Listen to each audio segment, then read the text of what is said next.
RMC Rajkot municipal કોર્પોરેશનની જે ભરતી પ્રક્રિયા ચાલુ છે, ફોર્મ ભરાવાના શરૂ થઈ ગયા છે અને તમને શરૂ થવા જઈ રહ્યા છે અને લગભગ જ્યાં સુધી મને ખ્યાલ છે ત્યાં સુધી જાન્યુઆરીના મધ્ય સુધી એ ફોર્મ છે એ ફોર્મ ભરાવાના છે.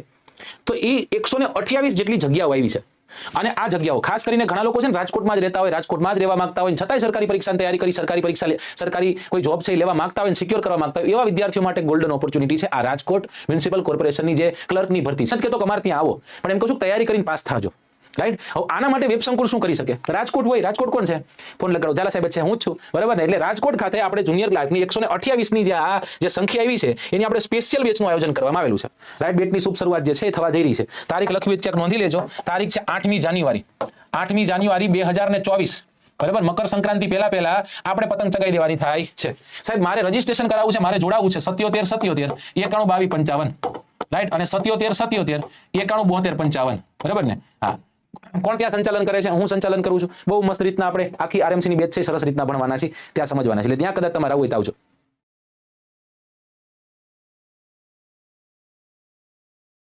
તમારી સ્ક્રીન પર આપું દોસ્તો, અને એ પહેલો પ્રશ્ન છે કે સૂર્યનું ગુરુત્વાકર્ષણ બળ પૃથ્વીના ગુરુત્વાકર્ષણ બળ કરતા કેટલા ગણું છે?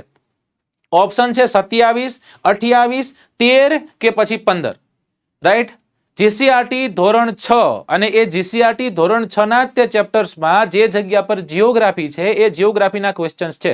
આજનો પ્રથમ પ્રશ્ન પહેલો પ્રશ્ન છે. પહેલા પ્રશ્નમાં કવિ પૂછે છે કે સૂર્યનું ગુરુત્વાકર્ષણ બળ પૃથ્વીના ગુરુત્વાકર્ષણ બળ કરતા કેટલા ગણું વધારે છે?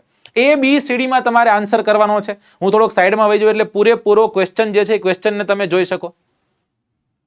થઈ ગયું? ઓકે. ચલો લગભગ લોકો ઓપ્શન બી તરફ જાય છે. ઓપ્શન બી તરફ જવા વાળા મેક્સિમમ લોકો છે. આખો છકડો કર્યો છે ગિલાનો ભાઈ કે જાંબાડા ખોબાડા તગડી ભળી અને ભાવનગર એમાં ભળી તો ગણવાનું જ નહીં. બરાબર. ઓપ્શન બી તરફ જાય છે. Option B. આમાં સી એક જ જોવા મળ્યો અત્યાર સુધીમાં, બાકી બી તરફ. બરાબર ને?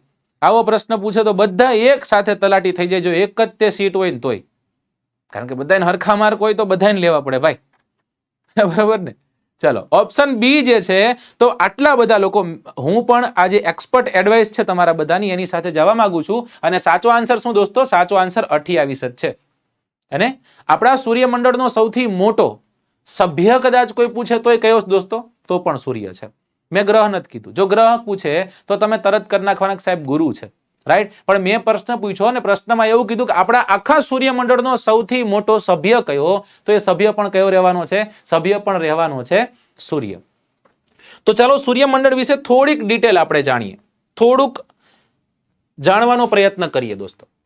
જો કઈ રીતના નિર્માણ થયું છે પૃથ્વીનું, કઈ રીતના તમારી સુધીનું આજ સુધીનો જે ઇતિહાસ છે.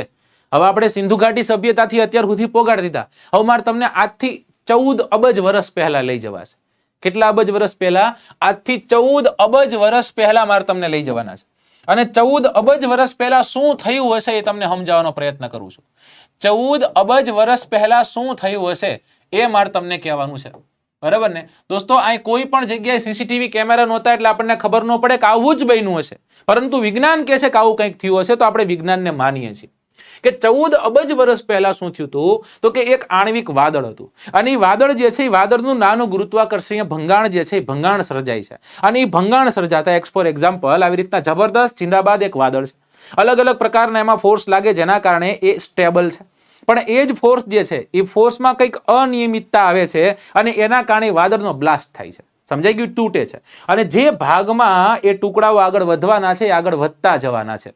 સમજાય છે? રાઈટ. અને આને વૈજ્ઞાનિકે બિગ બેંગ થિયરી કીધી. કઈ થિયરી કીધી દોસ્તો? આને બિગ બેંગ થિયરી કીધી. એટલે એવો પ્રશ્ન થાય કે પૃથ્વીની ઉત્પત્તિ, આપણા સૂર્યમંડળની ઉત્પત્તિ, આપણા બ્રહ્માંડની ઉત્પત્તિ શેને આધીન છે? તો બધાએ શું કહેવાનું સાહેબ? સાહેબ કહેવાનું છે બિગ બેંગ થિયરીને આધીન. શેને આધીન છે? બિગ બેંગ થિયરીને આધીન. બિગ એટલે વિશાળ અને બેંગ એટલે ધડાકો. બરાબર ને? એક વિશાળ આણ્વીય ધડાકો થયો તો દોસ્તો વાદળમાં, અને એના જ કારણે આપણા બ્રહ્માંડની ઉત્પત્તિ થઈ. કેટલા વર્ષ પહેલા? આજથી 14 અબજ વર્ષ પહેલાની વાત છે. સમજો. રાઈટ. 1000 વર્ષ પહેલાના પુરાવાઓ જે છે એને આપણે એમ કહીએ કે હશે. આ તો હું તમને 14 અબજ વર્ષ પહેલા લઈ ગયો છું. તમારે એમ જ કહેવાનું કે હા સાહેબ તમે કીધું તો હશે. બરાબર. હવે એ જે આ બ્રહ્માંડ જે છે, બ્રહ્માંડની જે ઉત્પત્તિ થઈ અને એ જ બ્રહ્માંડમાં આપણને શું જોવા મળશે? એ જ બ્રહ્માંડ જે છે, બ્રહ્માંડમાં વિવિધ ગેલેક્સીઓ છે, એટલે કે આકાશ ગંગાઓ છે. શું છે દોસ્તો? વિવિધ આકાશ ગંગાઓ છે. અને આ જ આકાશ ગંગાઓ જે છે, એ આકાશ ગંગાઓમાં સૂર્યમંડળો છે. શું છે દોસ્તો? રામામંડળ નહીં, સૂર્યમંડળો છે. અને આ જ સૂર્યમંડળ જે છે, એ સૂર્યમંડળમાં અનેક ગ્રહો છે. આ જ ગ્રહો જે છે, એ ગ્રહોને અનેક ઉપગ્રહો છે. હવે પાછા ઉપગ્રહ ને ઉપગ્રહ ન હોય, સમજાય છે? બ્રહ્માંડ જે છે, એ બ્રહ્માંડ આકાશ ગંગાઓથી ઘેરાયેલું છે. આકાશ ગંગા જે છે, એમાં ઘણા બધા સૂર્યમંડળો, તારામંડળો છે, રાઈટ. અને એ જ સૂર્યમંડળો જે છે, એમાં શું હશે તો કે એક સૂર્ય અથવા તો એક તારો મધ્યમાં હશે ને એની ફરતે ફરતે અલગ અલગ ગ્રહો ગતિ કરતા હશે, સમજાય છે? અને એ જ ગ્રહોને પાછા ઘણા બધા ઉપગ્રહો હોઈ શકે. કોકને 80 હોય, કોકને 79 હોય, કોકને 83 હોય. આપણને કાંઈ ફેર પડે નહીં સાહેબ. કી ફરક પેંદા હે? મેનું કી ફરક પેંદા? આપણને કાંઈ ખબર, કાંઈ ફરક પડવાનો નથી એમાં. સમજાઈ ગયું? જેટલું કહું ને એટલું તમારે અહીંથી યાદ રાખવાનું છે. તમને એવો પ્રશ્ન પૂછે કે સાહેબ આકાશ ગંગા જે છે એનું કેલ્ક્યુલેશન કદાચ સમજાવો, કેટલી આકાશ ગંગાઓ છે? હવે આકાશ ગંગાની જગ્યાએ, આકાશ ગંગા જે છે, આકાશ ગંગાની જગ્યાએ કોઈ સિનોનિમ વાપરે તો?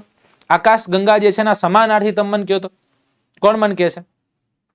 આકાશ ગંગા એટલે પહેલા તો ગેલેક્સી કરી નાખું. પાનની વાત નથી આ, ગેલેક્સી પાનની વાત નથી ભાઈ. ગેલેક્સી એટલે આકાશ ગંગા થશે, બરાબર ને? ચલો, આજે વિદ્યાર્થીઓમાં બહુ મોટો એવો ધડાકો થયો છે, બહુ ઓછા છોકરાઓની હાજરી છે. એક વખત શેર અને લાઈક કરી દેજો. ધીમે ધીમે આવશે. જેને ભણવું છે તો 100% આવવાના છે, રાઈટ. જો કદાચ 900 ઉપર છોકરા જોતા હોય ને 800 કરતા ઓછી લાઈક હોય તો મને એટલી ખબર પડે કે ક્યાંક કાચું કપાણું ભાઈ. ટેલિગ્રામમાં પીડીએફ મુકાઈ જાય છે, રેગ્યુલર મુકાઈ જશે, બરાબર ને? ચિંતા ન કરતા. ઓકે, ચલો. Mandakini, very good, very good. એને આપણે શું કહેશું દોસ્તો? એને આપણે કહેશું મંદાકિની, બરાબર? એને આપણે કહેશું મંદાકિની. ઓકે, ચલો. હવે આપણે, મને એટલી ખબર પડે કે તમને તમારાથી મતલબ હોવો જોઈએ. સૌથી પહેલો તમને તમારાથી મતલબ હોવો જોઈએ, પછી આગળ જઈને કંઈક કરાય. ચલો, તમારા પાસે પૈસા ન હોય ને દાન દેવાની વાત ન કરાય, પેલા તમારે ભેગા કરાય પછી દાન દેવાય. તો આપણે આપણું સૂર્યમંડળ અને આપણી પૃથ્વી અને તમે અને હું ગાંધીનગર ને બધું ભેગું થઈ અને કઈ આકાશ ગંગાનો ભાગ છે, કઈ ગેલેક્સીનો ભાગ છે, કોણ મને કહે છે? આપણે કઈ ગેલેક્સીમાં આવીએ એ તમારે મને કહેવાનું છે. આપણું સૂર્યમંડળ કઈ ગેલેક્સીનો ભાગ છે દોસ્તો? ચલો, મહેસાણા ઓફલાઈન બેચ ગોઠવશે. ધીમે બધું થશે ભાઈ, right. Very good, very good, very good, very good. Milky way, શું કીધું દોસ્તો? મિલ્કી વે કીધું, બરાબર ને? કેવું કીધું? મિલ્કી વે, બરાબર ને? આ મિલ્કી વે. કદાચ તમે એમ કહો દોસ્તો ઐરાવત પંથ. શું થશે? ઐરાવત પંથ. આ ઐરાવત પંથ એટલે શું? ઐરાવત એટલે શું? ઐરાવત એટલે હાથી. હાથી નહીં સાહેબ, જે હાથીના હાથ સૂંઢ છે ને એને ઐરાવત કહેવાય. 7 સૂંઢાળો હાથી, જેને આપણે ઐરાવતના નામે ઓળખીએ છીએ. તો આપણું સૂર્યમંડળ જેનો ભાગ છે એને આપણે મિલ્કી વે અથવા તો ઐરાવત પંથના નામે ઓળખીએ છીએ. ચલો, એક તમને પ્રશ્ન પૂછું છું, તમારે મને આન્સર દેવાનો છે કે આપણા સૂર્યમંડળના સભ્ય ગ્રહોની સંખ્યા કેટલી છે? પ્રશ્ન પૂછું છે, શાંતિથી સાંભળી આન્સર કરજો. આપણા સૂર્યમંડળના સભ્ય ગ્રહોની સંખ્યા કેટલી છે?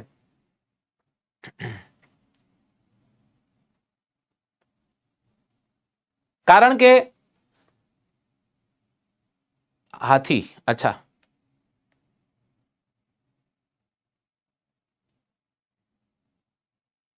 ચલો, ઓકે, 8. વેરી ગુડ, એકદમ પરફેક્ટ કીધું, એકદમ પરફેક્ટ કીધું. જોજો, કારણ કે મેં શું કીધું કે સભ્ય ગ્રહો, તો એમાં મેં ગ્રહો કહી દીધા છે. હા, હું એમ પ્રશ્ન પૂછું કે આપણા સૂર્યમંડળમાં કેટલા, આપણા સૂર્યમંડળમાં નીચેનામાંથી કયો સભ્ય નથી? પછી દીધું હોય ગુરુ, શુક્ર, શનિ, પછી દીધું હોય મેં પ્લુટો. તો તમે પ્લુટોને કાઢી નહીં શકવાના, કારણ કે સાહેબ એ સભ્ય છે. સમજો, ગ્રહો કે તો 8 છે, પ્લુટોને તરબાકાત કરી દીધો ગ્રહમાંથી, પરંતુ સભ્ય તો રહેવાનો જ ને, સમજો, રાઈટ. એટલે આપણા સૂર્યમંડળનો સભ્ય પ્લુટો ખરો, પરંતુ પ્લુટો ગ્રહમાં ગણાતો નથી. 2006 માં એસ્ટ્રોનોમિક યુનિયન દ્વારા એને તરબાકાત કરી દેવામાં આવેલો છે. ઓકે, ચલો, ડન. તો કઈ રીતના સૂર્યમંડળ છે તમને જાણ છે? એક જબરદસ્ત એક ઉર્જાનું કેન્દ્ર જેને આપણે કહીએ, ઉષ્માનું કેન્દ્ર જેને આપણે કહીએ, અને જેના કારણે જીવ અસ્તિત્વ છે, જેના કારણે જીવ ટકે છે દોસ્તો, એવો સૂર્ય જે છે એ સૂર્ય તમારી સમક્ષ હાજર છે આજે. જે આપણે જોઈએ તો પૃથ્વી કરતા કેટલા ગણો છે? પૃથ્વી કરતા 28 ટાઈમ્સ, હેને? પૃથ્વી કરતા 28 ગણો મોટો છે. કેટલા ગણો મોટો છે? પૃથ્વી કરતા 28 ગણો આ સૂર્ય જે છે એ સૂર્ય મોટો છે. હા કે ના?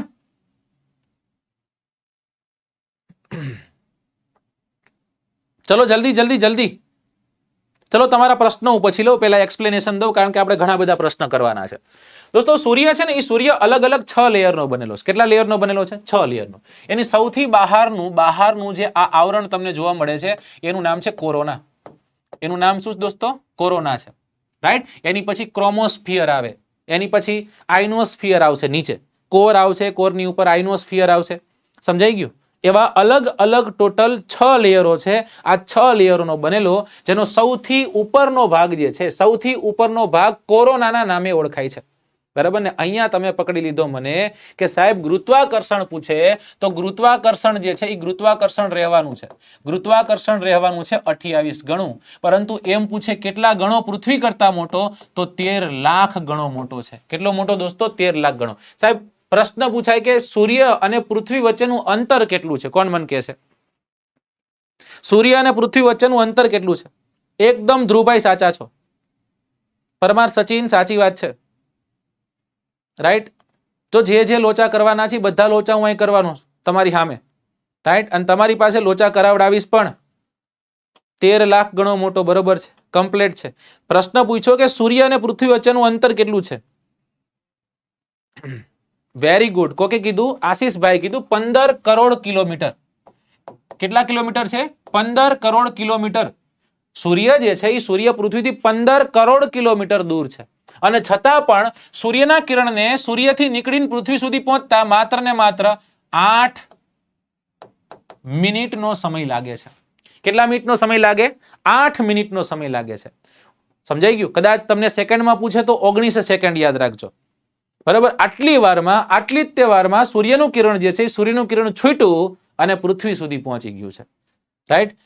દોસ્તો આપણે જ્યારે ઇતિહાસ ભણતા ત્યારે મેં તમને કીધું કે ભાઈ ઇતિહાસ જે છે, ઇતિહાસ જાણવાના સ્ત્રોતોમાં અલગ અલગ પુસ્તકો જે છે, પુસ્તકોને તે આપણે જોઈએ છીએ. એમાં અલગ અલગ ધાર્મિક પુસ્તકો છે. ધાર્મિક પુસ્તકોમાં આપણું એક ધાર્મિક પુસ્તક છે હનુમાન ચાલીસા. અને એ હનુમાન ચાલીસામાં આનું વર્ણન છે કે જુગ સહસ્ત્ર જોજન પર ભાનુ લીલ્યો તાહી મધુર ફલજાનું, રાઈટ?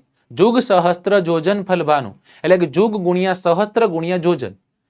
આનું કેલ્ક્યુલેશન કરો ને ગુણાકારમાં, એટલે એક્ઝેક્ટ સૂર્ય અને પૃથ્વી વચ્ચેનું અંતર જે છે એ માઇલમાં આવશે. કેમાં આવશે? માઇલમાં. એને તમારે કિલોમીટર જે છે એ કિલોમીટરમાં કન્વર્ટ કરી નાખવાનું છે. અને જેવું કિલોમીટરમાં કન્વર્ટ કરી નાખશો દોસ્તો, એટલે એક્ઝેક્ટ સૂર્યથી પૃથ્વીનું અંતર છે એ આવી જશે. અને હનુમાનજી જે છે, હનુમાનજી એવું કહેવાય છે કે પૃથ્વીના ગોળાને પકડી લીધો હતો. હવે આને આપણે માનીએ કે ન માનીએ, પરંતુ હનુમાન ચાલીસામાં જે અંતર દીધું છે કેવું પરફેક્ટ દીધું છે એ સમજવા જેવું છે, હે ને?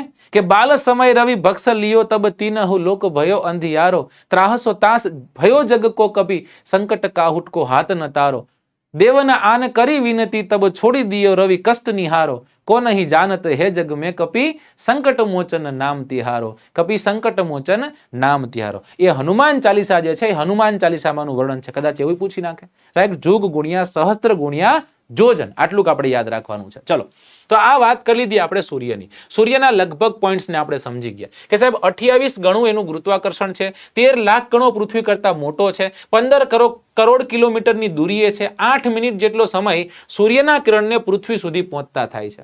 આપણા સૂર્યમંડળના સભ્ય ગ્રહોમાં સૂર્યથી સૌથી નજીકનો ગ્રહ હોય દોસ્તો, તો એ ગ્રહ કયો છે એનો તમારે મને આન્સર દેવાનો છે. ચલો, અત્યારે એક ગ્રહ તમારી સામે દોરી રહ્યો છું. આ ગ્રહ કયો છે તમારે મને આન્સર દેવાનો છે. જેટલા પણ લોકો જોડાયા છો બધા પાર્ટિસિપેટ કરજો સાહેબ, રાઈટ? આન્સર જે છે એ આન્સર બધા આપજો. જેટલા પણ લોકો જોડાયેલા છો બધા આન્સર આપવાના છે. ઘણા લોકો એમને જોતા હોય કે કેવું ભણાવે જોઈએ, હવે એવું નહીં કરવાનું. અને ઘણા લોકો જે છે રેગ્યુલર આવતા હોય તોય દેખાડવા ન માંગે કે ના ના સાહેબ આ એવું કહેવાનું નથી કે આની પાસે આપણે ભણી છીએ. અને આજે ગુરુ પૂર્ણિમા છે, આજે તો કપટ ન કરતા, રાઈટ? બધાનો આન્સર આવી ગયો હશે આશા રાખું છું. અને બધા આન્સર કરી રહ્યા છે બુધ જે છે એ બુધ સાચો આન્સર છે. સૂર્યમંડળનો સૂર્યથી સૌથી નજીકનો ગ્રહ પૂછે તો એ કયો છે દોસ્તો? બુધ નામનો ગ્રહ છે. ચલો, બુધથી આપણે આગળ જશું અને બુધથી આગળ જતા જે ગ્રહ જોવા મળશે એ પણ તમારે મને કહેવાનું છે. બુધથી આગળ જતા જે આપણને ગ્રહ મળવાનો છે એ ગ્રહ કયો છે તમારે મને કહેવાનું છે. ચલો, આ ગ્રહ કયો મેં દોર્યો? ટેન્શન ન લેતા, કદાચ જો યાદ નથી રહેતું તો મારી પાસે એની ચાવી છે. બરાબર, યાદ રખાવાની ચાવી છે. ખાલી તમારે મને અત્યારે આન્સર દેવાના છે, અને નથી આવડતા જોવો, કઈ વાંધો નહીં. બરાબર, બુધ પછી કયો ગ્રહ આવશે? ચલો, શુક્ર. એને બુધ પછી આવશે શુક્ર. શુક્ર પછી કયો ગ્રહ આવશે? અરે સાહેબ, શુક્ર પછી શનિ આવે, શનિ પછી રવિવાર આવે, અને રવિવારે મજા આવે સાહેબ. બરાબર ને, આવું જ કંઈક હોવું જોઈએ. રાઈટ, આપણા મતે આપણે ધારી તો આવું જ હોય, પરંતુ આપણું હાલતું જ નથી ને સાહેબ. આપણું ઘરે નથી હાલતું. બરાબર, બટેટાનું શાક કઈ અને ઘરે રીંગણાં થતું હોય તો કાંઈ ન કરાય, મને એટલી ખબર છે. તો પૃથ્વી નામનો ગ્રહ જે છે એ ગ્રહ દોસ્તો 3જા નંબરનો ગ્રહ છે. ત્યાંથી કદાચ આપણે આગળ વધીએ તો ત્યાંથી આગળ વધીએ તો ઘણો દૂર હોવા છતાં બધાને નડતો હોય ને એવો ગ્રહ, અને એનું નામ છે મંગળ. કદાચ તમે મિશન મંગલમ કરીને એક મૂવી રિલીઝ થયું હતું, એ કદાચ જોવા ગયા હોય તો એમાં જ કીધું છે કે ઇતની દૂર હોને કે બાદ ભી જેટલા ભારતીયો છે એને જો કોઈ નડતો હોય ને તો દોસ્તો એ કયો છે? એ ગ્રહ છે મંગળ. કયો ગ્રહ છે દોસ્તો? મંગળ ગ્રહ. હવે અહીંયા આપણે ઉભા રહી જઈએ છીએ. જેવો મંગળ ખતમ થાય ને એટલે નાના નાના ઝીણા ઝીણા અવકાશીય પદાર્થો જે ગ્રહો બનવામાં નિષ્ફળ ગયા છે એ બધા જ અવકાશીય પદાર્થો અહીંયા ગોઠવાયેલા છે. રાઈટ, અને આ અવકાશીય પદાર્થોને આપણે લઘુ ગ્રહના નામે ઓળખીએ છીએ. કેના નામે ઓળખીએ દોસ્તો? એને આપણે લઘુ ગ્રહના નામે ઓળખીએ. ફરી એક વખત કહું છું, બુધ, શુક્ર, પૃથ્વી અને મંગળ. પણ જોવાનો પ્રશ્ન કેવો છે? પ્રશ્ન પૂછે પૃથ્વીથી સૌથી નજીકનો ગ્રહ કયો? હવે આપણે સાહેબ ગોખીને ગયા હોય, નજીકનો આવે એટલે બુધ કરવાનું, એટલે ગયા. પૃથ્વીથી નજીકનો પૂછો તો અલગ થઈ જાય, સૂર્યથી નજીકનો પૂછો તો અલગ થઈ જાય. મમ્મી પૂછે મમ્મી જ કહેવાય, પપ્પા પૂછે પપ્પા જ કહેવાય સાહેબ. તાર પપ્પાનું નામ શું? તો મંગુભાઈ જ કહેવાય. જો મંગુભાઈ હોય તો, મંગુબોન હોય તો મંગુબોન ન કહેવાય. પપ્પાનું નામ જે છે પપ્પાનું નામ મંગુબોન ન હોઈ શકે. રાઈટ, ચાલો.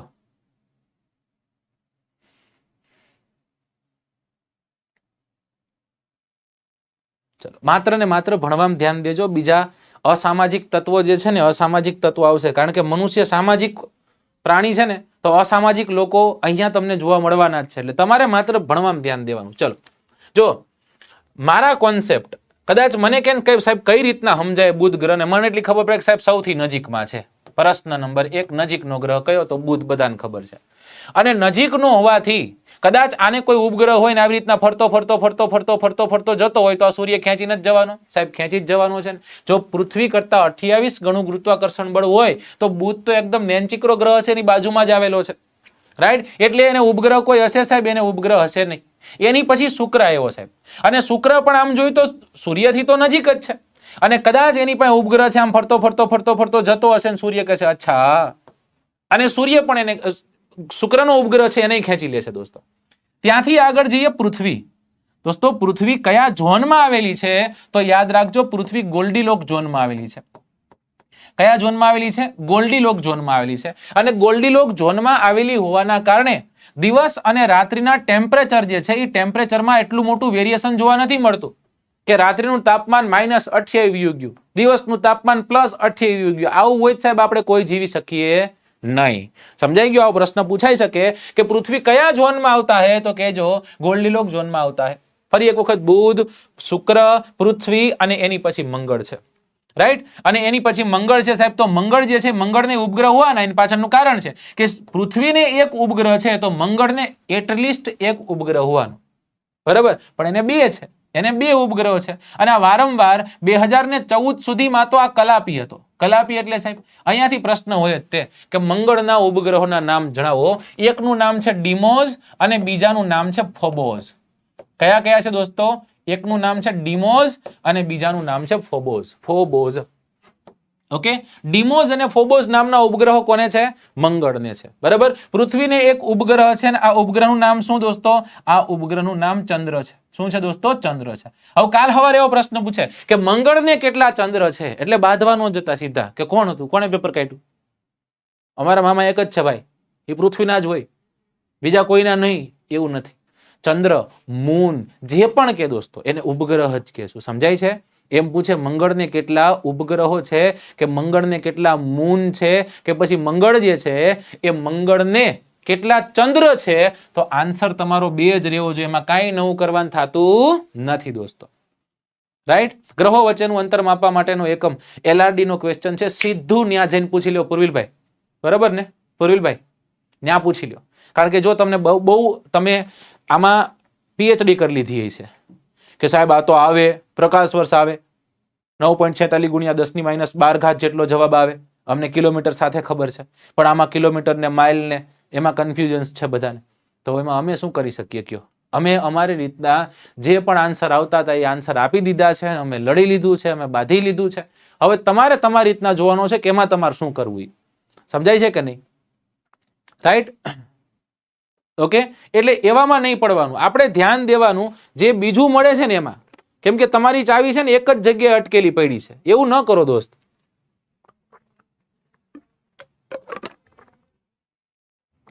એમાં નુકસાન જે છે એ નુકસાન માત્ર ને માત્ર તમારું છે, યાદ રાખજો. ઓકે, ચલો.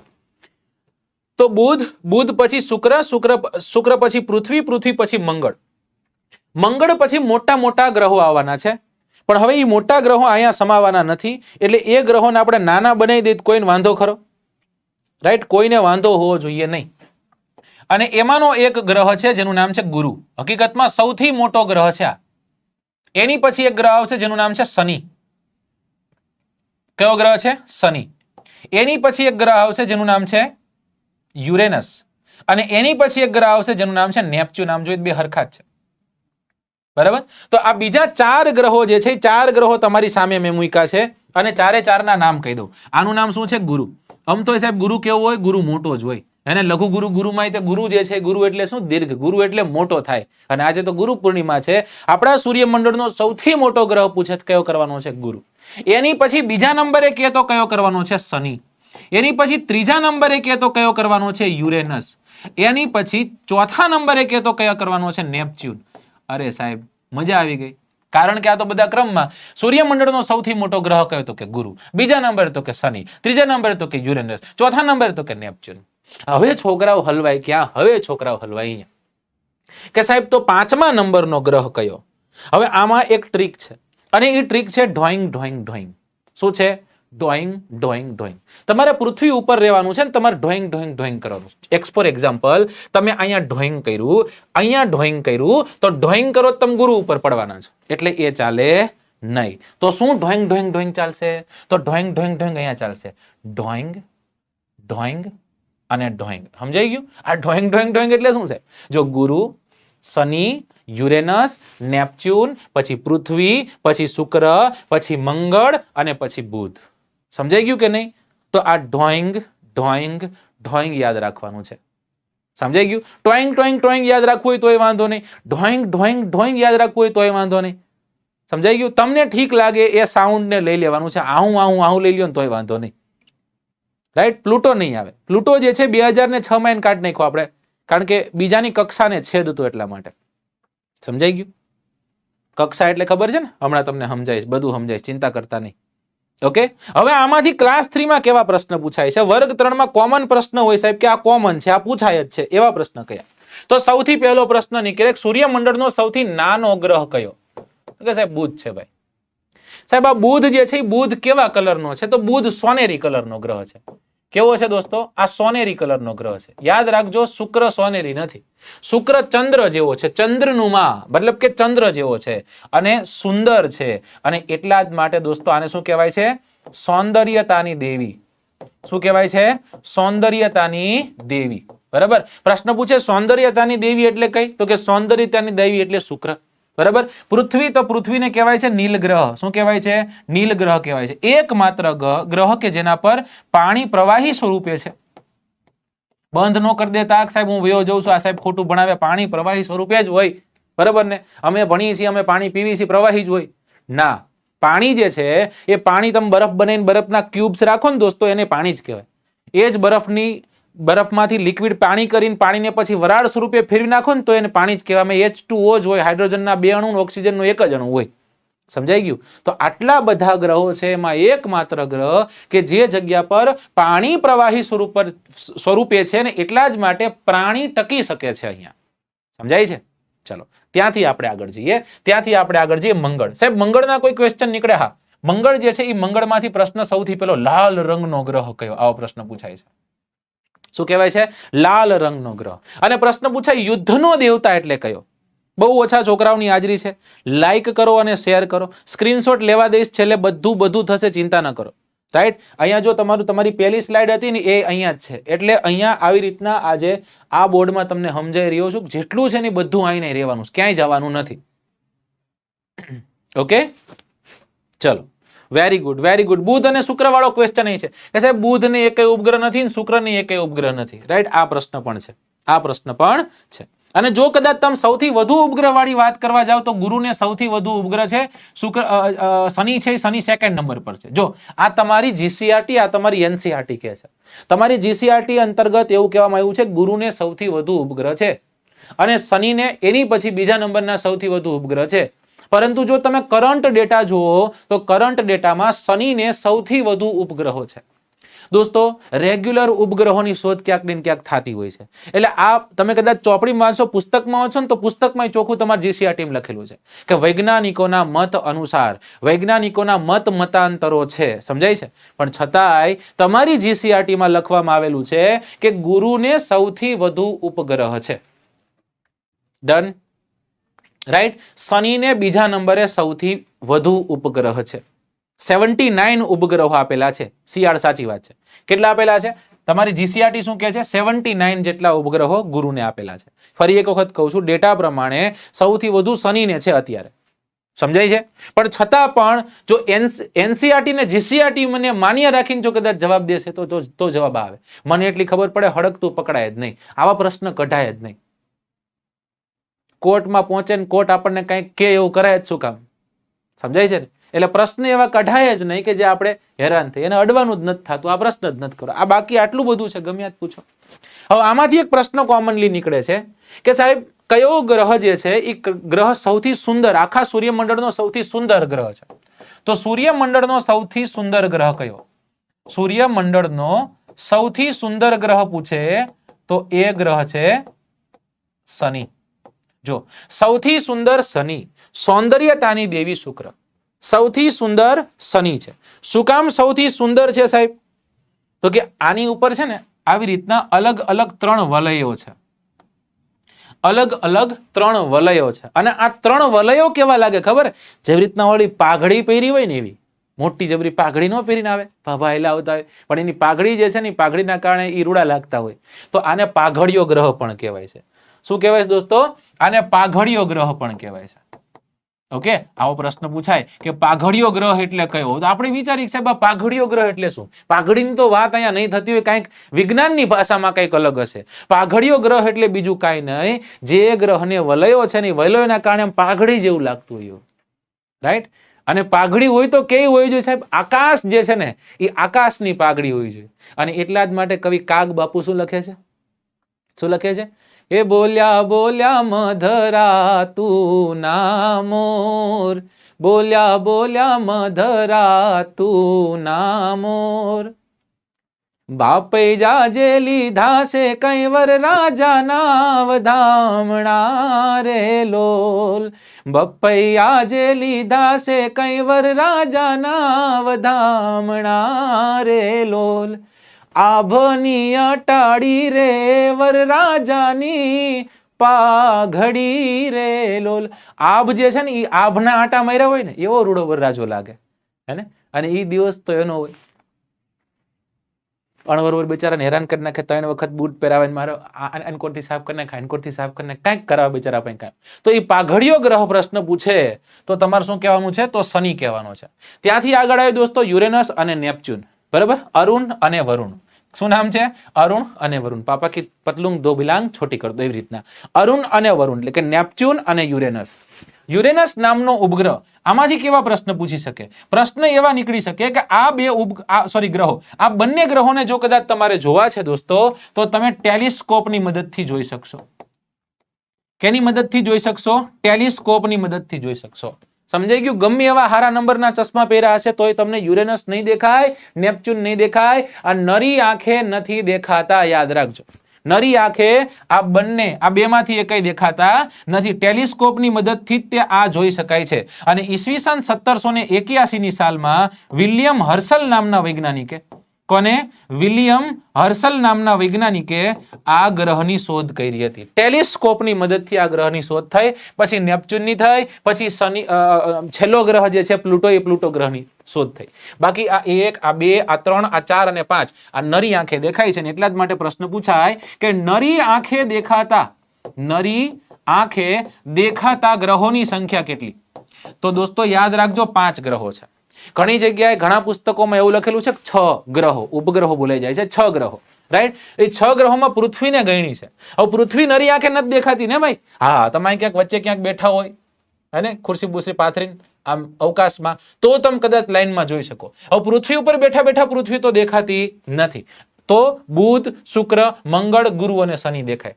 સાહેબ આ તો કોમ્પ્લિકેટેડ થઈ જાય. અમને યાદ દરેક યાદ રહે એવું કરો. આપણું અઠવાડિયું છે ને, અઠવાડિયું, આ આપણું અઠવાડિયું છે, એમાં જે તમારા દિવસો આવે છે 7 દિવસો તમે કયો મને. સોમથી શરૂઆત થાય, પછી મંગળ આવે, મંગળ પછી બુધ આવે, બુધ પછી ગુરુ આવે, ગુરુ પછી શુક્ર આવે, શુક્ર પછી શનિ આવે, અને શનિ પછી રવિ આવે. હા કે ના? હા સાહેબ, આવી જ રીતના આવે છે. બરાબર? જો એમાં સોમ નામનો કોઈ ગ્રહ ખરો? કોઈ નથી. શનિ, રવિ નામનો કોઈ ગ્રહ ખરો? સાહેબ નથી. તો એનો મતલબ એવો થયો કે મંગળ નામનો છે, બુધ નામનો છે, ગુરુ નામનો છે, શુક્ર નામનો છે અને શનિ નામનો છે. ખતમ થઈ ગઈ વાત. આ બધા નરી આંખે દેખાતા ગ્રહો છે. સંખ્યા કેટલી? 5 ગણી લ્યો, ગોઠવી નાખો. મંગળ, હા સાહેબ મંગળ છે. બુધ, હા સાહેબ બુધ છે. ગુરુ, હા સાહેબ ગુરુ છે. શુક્ર, હા સાહેબ શુક્ર છે. શનિ, હા સાહેબ શનિ છે. રાઈટ? તો સાહેબ આ સોમ અને રવિ નું શું કરો? સોમ એટલે શું થાય? સોમ એટલે ચંદ્ર થાય. રાઈટ? સોમ એટલે ચંદ્ર. અને રવિ એટલે શું થાય? રવિ એટલે સૂર્ય થાય. તો સાહેબ આપણું અઠવાડિયું છે ને, આપણું અઠવાડિયું આપણા સૂર્યમંડળ સાથે જોડાયેલું છે. એ આપણે અત્યારે જોયું. બરાબર? ચલો, યાદ રહી જાય કે નહીં? કોઈ ટ્રીક એમાં યાદ નથી રાખવાની.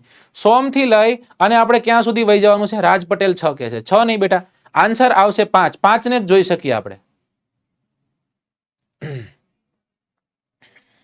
ચલો, માત્ર ને માત્ર ભણવામાં ધ્યાન દેજો બેન. તમે ક્યાં ગયા તા, તમે કેમ વર્ષો પછી દેખાણા, ની બધું રહેવા દેજો.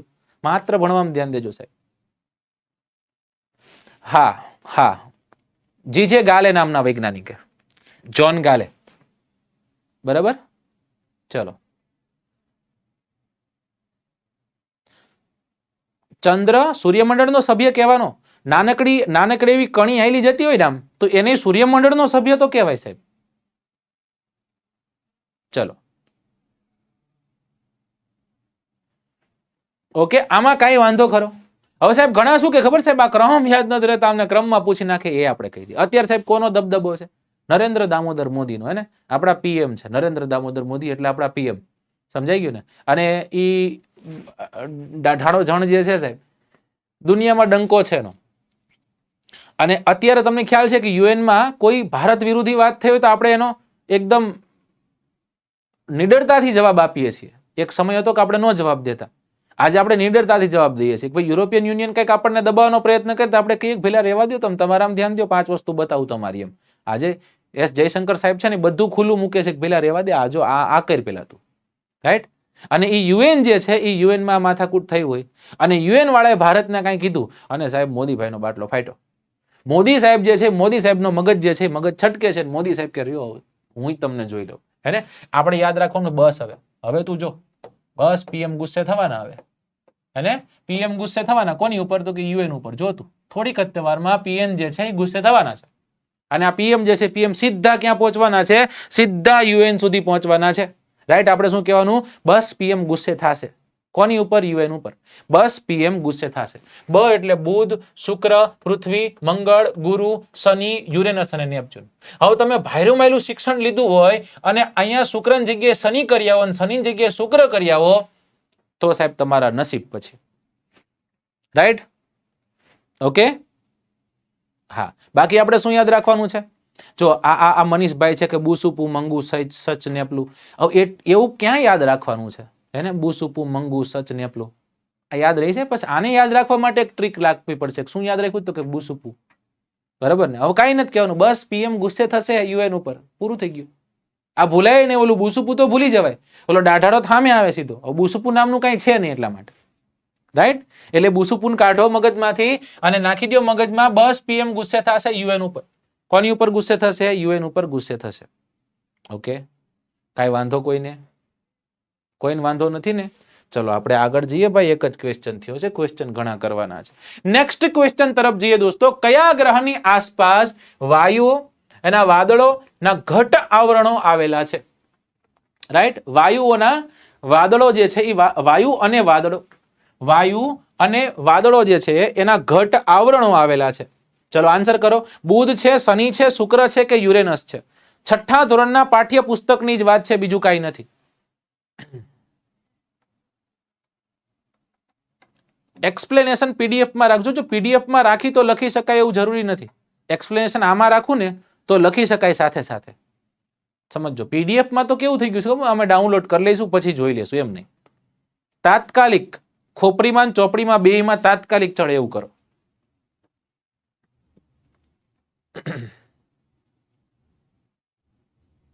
ચલો ડન. ઓકે, લગભગ લોકો આન્સર કરી રહ્યા છે. ઓપ્શન બી તરફ લોકો જઈ રહ્યા છે અને સાચો આન્સર છે દોસ્તો શુક્ર. એને શનિ કઈ રીતના આવે ભાઈ? શનિ કઈ રીતના આવે? જો મેં એ નથી કીધું તમને, વલયો નથી કીધું, રાઈટ?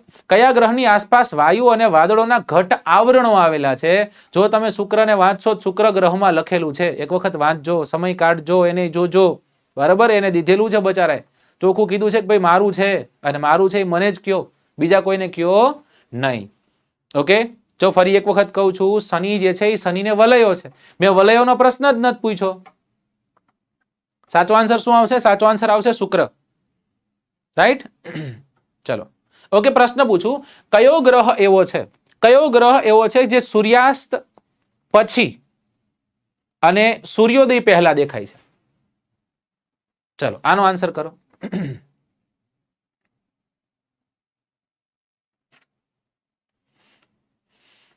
મિત્રો શેર અને લાઈક કરી દેજો.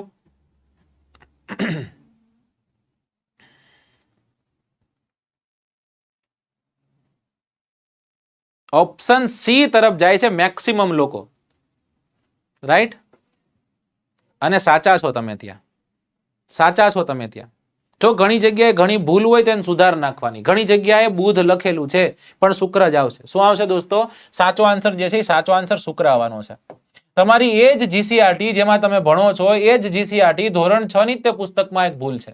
જ્યારે તમે મિટ્રોડ જોઈએ છે, જ્યારે તમે ઉલ્કા જોઈએ છે, તો એમાં ઉલ્કામાં એવું લખેલું છે કે અવકાશીય પદાર્થો જ્યારે પૃથ્વીની નજીક આવે છે, પૃથ્વીના ગુરુત્વાકર્ષણના કારણે પૃથ્વીના વાતાવરણમાં પ્રવેશે છે. જેવા વાતાવરણમાં પ્રવેશતા એ ઘર્ષણ થતા સળગી ઉઠે છે અને એ સળગી ઉઠે અને એક લીસોટો થાય ને આપણે ઉલ્કા કહીએ. અને જો એ જે તે પદાર્થ છે પૃથ્વી સુધી પહોંચે છે દોસ્તો, પૃથ્વીની સપાટી પર ઇમ્પેક્ટ કરે છે, એને આપણે ઉલ્કા શિલા કહીએ. અને આ ઉલ્કા શિલા અથવા તો ઉલ્કાપાતના કારણે બનેલું સરોવર કયું છે દોસ્તો? તો એ સરોવર આવશે લોનાર સરોવર. રાઈટ? જ્યારે તમારા પુસ્તકમાં કોઈના લખેલું છે. કયું લખેલું છે દોસ્તો? કોઈના લખેલું છે. આપણે લોનારને યાદ રાખવાનું છે. કેને યાદ રાખવાનું છે? લોનારને યાદ રાખવાનું છે. ઓકે, ચલો ડન. તમારા પુસ્તકમાં આ બુધ લખેલો છે. આમાં જે મેં તમને કીધું ને, સૂર્યોદય પહેલા અને સૂર્યાસ્ત બાદ, એ બુધ લખેલું છે. ઓકે, ચલો એટલે એ ભૂલો છે તો ભૂલોને સુધારતી જવાની છે. ચલો, કોઈ એમ કે ને સાહેબ એનસીઆરટી જીસીઆરટી તે સાચી ને, તો એમાં ઘણી બધી ભૂલો છે. હું તમને રેગ્યુલર બધી ભૂલો દેખાડતો દઈશ. કયા ગ્રહમાં પૃથ્વીની જેમ ઋતુ પરિવર્તન જોવા મળે છે? મંગળ પર, નેપચ્યુન પર, શુક્ર પર કે પછી યુરેનસ પર?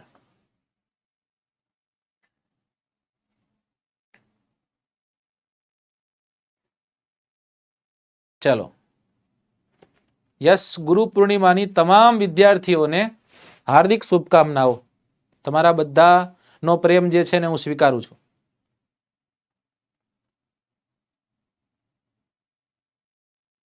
Very good, very good. Hi, બધા ક્વેશ્ચન ધીમે ધીમે લેશું, ચિંતા ન કરતા, બધા આવી જશે. લાઈક ઘટે છે ભાઈ, જેટલા લોકો છે ને એટલી લાઈક નથી. એક વખત જેને લાઈક નથી કરી, લાઈક કરી નાખો. 1600 1700 ઉપર પહોંચી જશે એની ગેરંટી. બોલો, ચલો એ બાબતે આપણે શરત થઈ જાય. જેને નથી લાઈક કરી લાઈક કરી નાખો, 1700 ઉપર પહોંચી જાય. આજે આપણે 3000 લાઈકે પહોંચાડવાનું છે. કેટલાએ? 3000 લાઈકે પહોંચાડવાનું. શેર કરો આજે, રાઈટ? ત્યાં સુધી હું ઘરે નથી જવાનો ભાઈ. તો નહીં કરે સાહેબ, ભલે ન જતા, ભલે ભણાવે. ઓકે ઓકે, ચલો સાચો આન્સર શું આવશે દોસ્તો? સાચો આન્સર આવશે નેપચ્યુન. કયો આવશે? નેપચ્યુન આવશે. એનો મતલબ એવો થાય છે, અહીંયા જે છોકરાઓ છે, જેટલા પણ છોકરાઓ જોડાયેલા છો દોસ્તો, એનો મતલબ ચોખ્ખો એવો થાય છે કે તમે 6ઠા ધોરણની જીસીઆરટી વાંચ્યા વગર આવ્યા છો. જો વાંચીને આવ્યા હોત ને તો તમે આનો આન્સર કરી શકે. ઓકે, મેં એમ નથી કીધું કે વાતાવરણ છે. જો વાતાવરણ છે એ પાછો પ્રશ્ન અલગ થઈ જશે, એ પાછો ગ્રહ અલગ થઈ જશે, મંગળ. સમજાય છે? મેં એવું કીધું કે કયા ગ્રહમાં પૃથ્વીની જેમ ઋતુ પરિવર્તન જોવા મળે છે, તો સાચો આન્સર આપશે નેપચ્યુન. કેવો આવશે દોસ્તો? નેપચ્યુન જે છે, નેપચ્યુન સાચો આન્સર. 6ઠા ધોરણના પ્રશ્ન જો તમે સાચા ન કરી શકો ને દોસ્તો, તો યાદ રાખજો કંઈક લોચો છે આપણામાં. બરાબર, રાઈટ? ચલો નેક્સ્ટ ક્વેશ્ચન તરફ જઈએ, અને એ છે ક્વેશ્ચન નંબર 4. બે અક્ષાંશ વૃત્તો વચ્ચે કેટલું અંતર હોય છે? 132 કિલોમીટર, 181 કિલોમીટર, 111 કિલોમીટર કે 121 કિલોમીટર?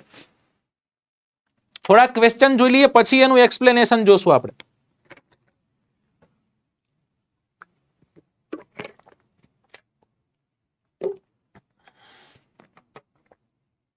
ધોવાઈ ગયા? હા,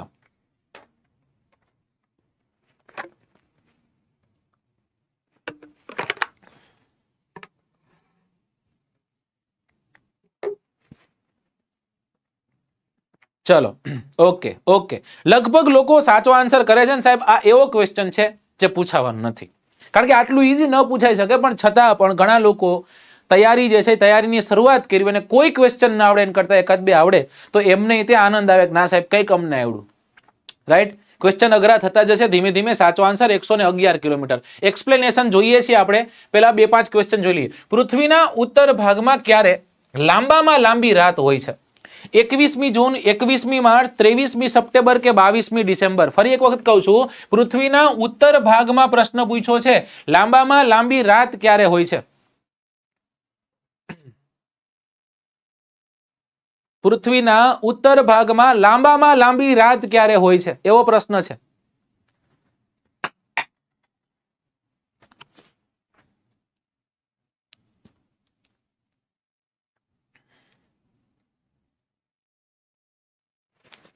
ચલો okay okay, done done done.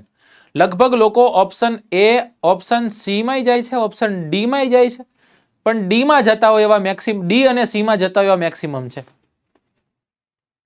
કેમ કન્ફ્યુઝ થાવ છો? સમજાતું નથી? હે, ટ્રીક થી સમજાઈશ. ચલો ટેન્શન જરાય મૂકી દેવાનું. 22 ડિસેમ્બર સાચો આન્સર આવશે. શું સાચો આન્સર આવશે? 22 ડિસેમ્બર. હે ને? અહીંયા શું કરી ખબર? આપણે વિચાર લાંબામાં લાંબી પૂછી છે. લાંબામાં લાંબી પૂછી એટલે પછી આપણે જોયું જ નહીં કે લાંબામાં લાંબી રાત પૂછી છે. ભાઈ, દિવસ જરાય નથી પૂછ્યો. એવું નથી કીધું કે લાંબામાં લાંબો દિવસ કયો છે. લાંબામાં લાંબો દિવસ એમ કરી અને આપણે આન્સર કરીએ એવા છીએ કે સાહેબ જૂન આવે. બરાબર ને?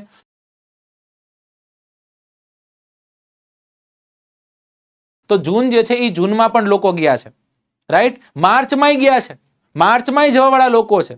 એ બધાને થોડાક હવરારીઓ બધું સમજાઈ દઈશ તમને. રાઈટ? 1800 છોકરાઓની હાજરી છે. લાઈક કરતા જાઓ, શેર કરતા જાઓ, બધું તમને સમજાવવાનું છે. ચલો આપણે ફરી એક વખત આપણે જે સ્લાઇડમાં હતા એ સ્લાઇડમાં આપણે આગળ વધીએ. જો હવે આપણે કેની વાત કરવાની છે? હવે આપણે વાત કરવાની છે ગ્રહની. રાઈટ? XYZ ABCD કોઈ પણ ગ્રહ છે. XYZ ABCD કોઈ પણ ગ્રહ છે દોસ્તો. એ ગ્રહને 2 પ્રકારની ગતિ હોય. કેટલા પ્રકારની ગતિ હોય? 2 પ્રકારની ગતિ. એક ગતિ જે છે ને આપણે કહીએ છીએ પરિભ્રમણ ગતિ. કઈ ગતિ કહીએ છીએ? પરિભ્રમણ ગતિ. અને બીજી ગતિ જે છે ને આપણે કહીએ છીએ પરિક્રમણ ગતિ. કેવી ગતિ? પરિક્રમણ ગતિ. રાઈટ? હવે આ બહુ ઈઝી છે, બહુ સિમ્પલ છે. પરિક્રમણ ગતિ અને પરિભ્રમણ ગતિ એટલે શું? પરિભ્રમણ ગતિને યાદ રાખવા માટે કાંઈ નથી કરવાનું સાહેબ. માત્ર ને માત્ર તમારે ભમેડો યાદ રાખવાનો છે. કારણ કે તમે બધા છોકરાઓ ક્યારેક ને ક્યારેક તમે ભમેડો ફેરવો છે. હા, આજથી લગભગ 20 વર્ષ પછી જ્યારે હું ભણાવતો હોઈશ ત્યારે લોકોને ભમેડો એટલે શું એટલે એમ કે છે યાર સ્ટોપ એટલે ભમેડો. અમારા દેશી આંખમાં આવતો.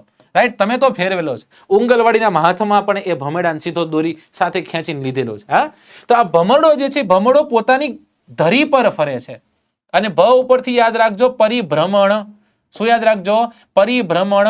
ભમરડો યાદ રહે, પરિભ્રમણ યાદ રહે. પરિભ્રમણ એટલે કોઈ પણ ગ્રહ પોતાની ધરી પર જ્યારે ગતિ કરે છે એને આપણે પરિભ્રમણ કહીએ.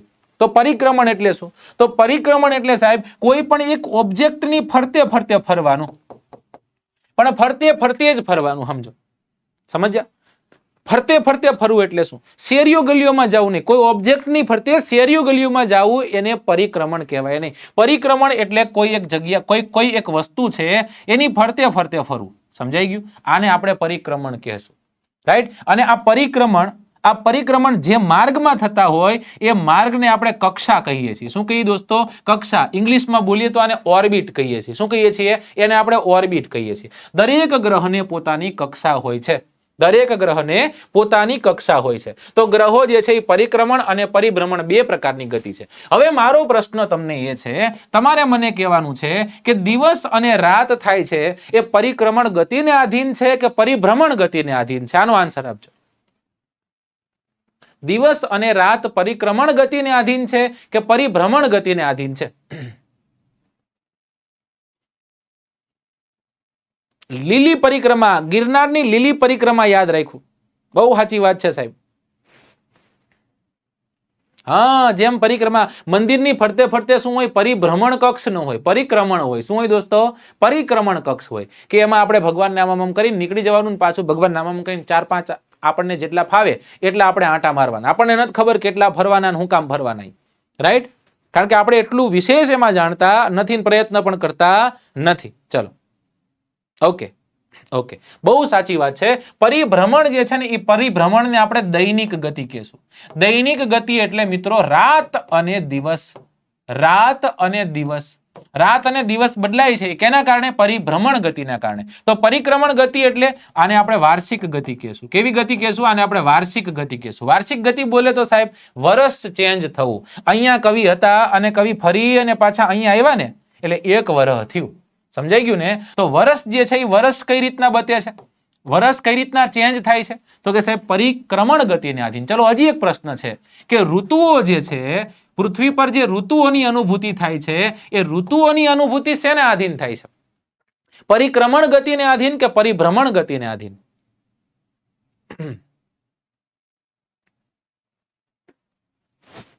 ઋતુઓ જે છે, ઋતુઓ જે છે એ ઋતુઓ શેને આધીન ચેન્જ થાય છે? હકીકતમાં આમ જોઈએ તો ઋતુઓ છે ને દોસ્તો, એ ઋતુઓ પૃથ્વી જે છે ને, પૃથ્વી આપણી, એ પૃથ્વીની જે પોઝિશન છે એ પોઝિશનના આધારે ઋતુ પરિવર્તન જોવા મળે છે. કે જ્યારે ઉત્તર ગોળાર્ધમાં સૂર્યના કિરણો પડે છે અને દક્ષિણ ગોળાર્ધમાં નથી પડતા, આની પાછળનું કારણ પૃથ્વી પોતાની ધરી પર 23.5 ડિગ્રીએ નમેલી છે એટલા માટે. સમજાય છે? તો એ ધરીને આધીન છે. કેને આધીન છે? ધરીને આધીન છે. આમ જોઈએ તો સમજાય છે? ચલો, પરંતુ ગતિ પૂછે તો ગતિ કઈ કહેવાની છે? ગતિ કહેવાની છે તમારે પરિક્રમણ ગતિ. કઈ ગતિ છે? પરિક્રમણ ગતિ. પરિભ્રમણ નહીં આવે, પરિક્રમણ આવશે. ચલો, ઓકે. આમાં કોઈને વાંધો? સાહેબ કોઈને વાંધો હોવો જોઈએ નહીં આમાં. ચલો, ત્યાંથી આપણે આગળ જઈએ. અને આગળ જઈને આપણે શું જોયું? સાહેબ અક્ષાંશ અને રેખાંશની વાત કરી. બહુ વધુ નથી લઈ જતો, પણ અક્ષાંશ એટલે શું? અક્ષાંશ એટલે શું? સાદામાં સાદી ડેફિનેશન આની શું હોઈ શકે? અક્ષાંશ અને રેખાંશ જે છે, અક્ષાંશ અને રેખાંશ આપણે જોઈએ. અક્ષાંશની સાદામાં સાદી ડેફિનેશન શું હોઈ શકે? સાદામાં સાદી સાહેબ ડેફિનેશન એ હોઈ શકે કે પૃથ્વી જે છે પૃથ્વીની સપાટી પર દોરેલી આડી કાલ્પનિક રેખા. કેવી રેખા? આડી કાલ્પનિક રેખા, જેને આપણે અક્ષાંશના નામે ઓળખીએ છીએ. કે પછી વિષુવવૃત્તના પટ્ટાથી કોઈ પણ જગ્યાનું પૃથ્વી પરનું કોણીય માપ એટલે આપણે અક્ષાંશના નામે ઓળખીએ. જેને યાદ રાખવું જ છે, ગોખવું જ છે, એને કહેવાનું છે અ, આ, ઈ, ઉ, એ, ઐ, ઓ, ઔ, અમ, આહા. અ, આ અક્ષાંશ એટલે આડી રેખા. ખતમ થઈ ગઈ વાત સાહેબ. આવી કોઈ રેખા ખરી? આવી કોઈ રેખા નથી. આ કાલ્પનિક છે. કેવી છે? કાલ્પનિક. અને આ પૃથ્વીના ગોળા ઉપર છે. તો પૃથ્વીના ગોળા પર દોરેલી આડી કાલ્પનિક રેખા એટલે અક્ષાંશ. પ્રશ્ન નંબર બગડે 2 કે સાહેબ આ અક્ષાંશોની સંખ્યા કેટલી છે? અક્ષાંશો 181 છે, પણ આપણે યાદ રાખવાના છે 90 + 1. સાહેબ આ શું છે? હું તમને સમજાવું. જો દોસ્તો તમે અહીંયા જોઈ શકો છો, અત્યારે મેં કંઈક દોર્યું તમારી સામે. અને આ શું છે? આ પૃથ્વી છે, બરાબર, જેનો શેપ જીઓઇડ છે. અને આ પૃથ્વી જે છે, પૃથ્વીના મધ્યમાંથી એક રેખા આપણે ખેંચી લીધી અને આ રેખાને આપણે કીધું વિષુવવૃત્ત. કયું વૃત્ત કીધું દોસ્તો? વિષુવવૃત્ત કીધું. જેમ જેમ ઉપર તરફ જતા જઈએ એમ અલગ અલગ વૃત્તો આપણને જોવા મળશે. એટલે કે આ આખી આડી લાઈન છે. કેવી લાઈન છે દોસ્તો? આડી લાઈન છે. આ પૃથ્વીનો પાછળનો ભાગ જેને આપણે જોઈ શકશું નહીં. રાઈટ? એટલે અહીંયાથી શરૂ થઈ અને પાછી ત્યાં આવે છે. આવી આડી રેખા છે ને આપણે શું કીધું? એને આપણે કીધું અક્ષાંશ. રાઈટ? અને આ રેખાને નામ દઈ દીધું વિષુવવૃત્ત, જેને આપણે 0મું વૃત્ત કહી દીધું. ઉપર તરફ જતા ટોટલ 90 છે અને નીચે તરફ આવતા ટોટલ 90 છે.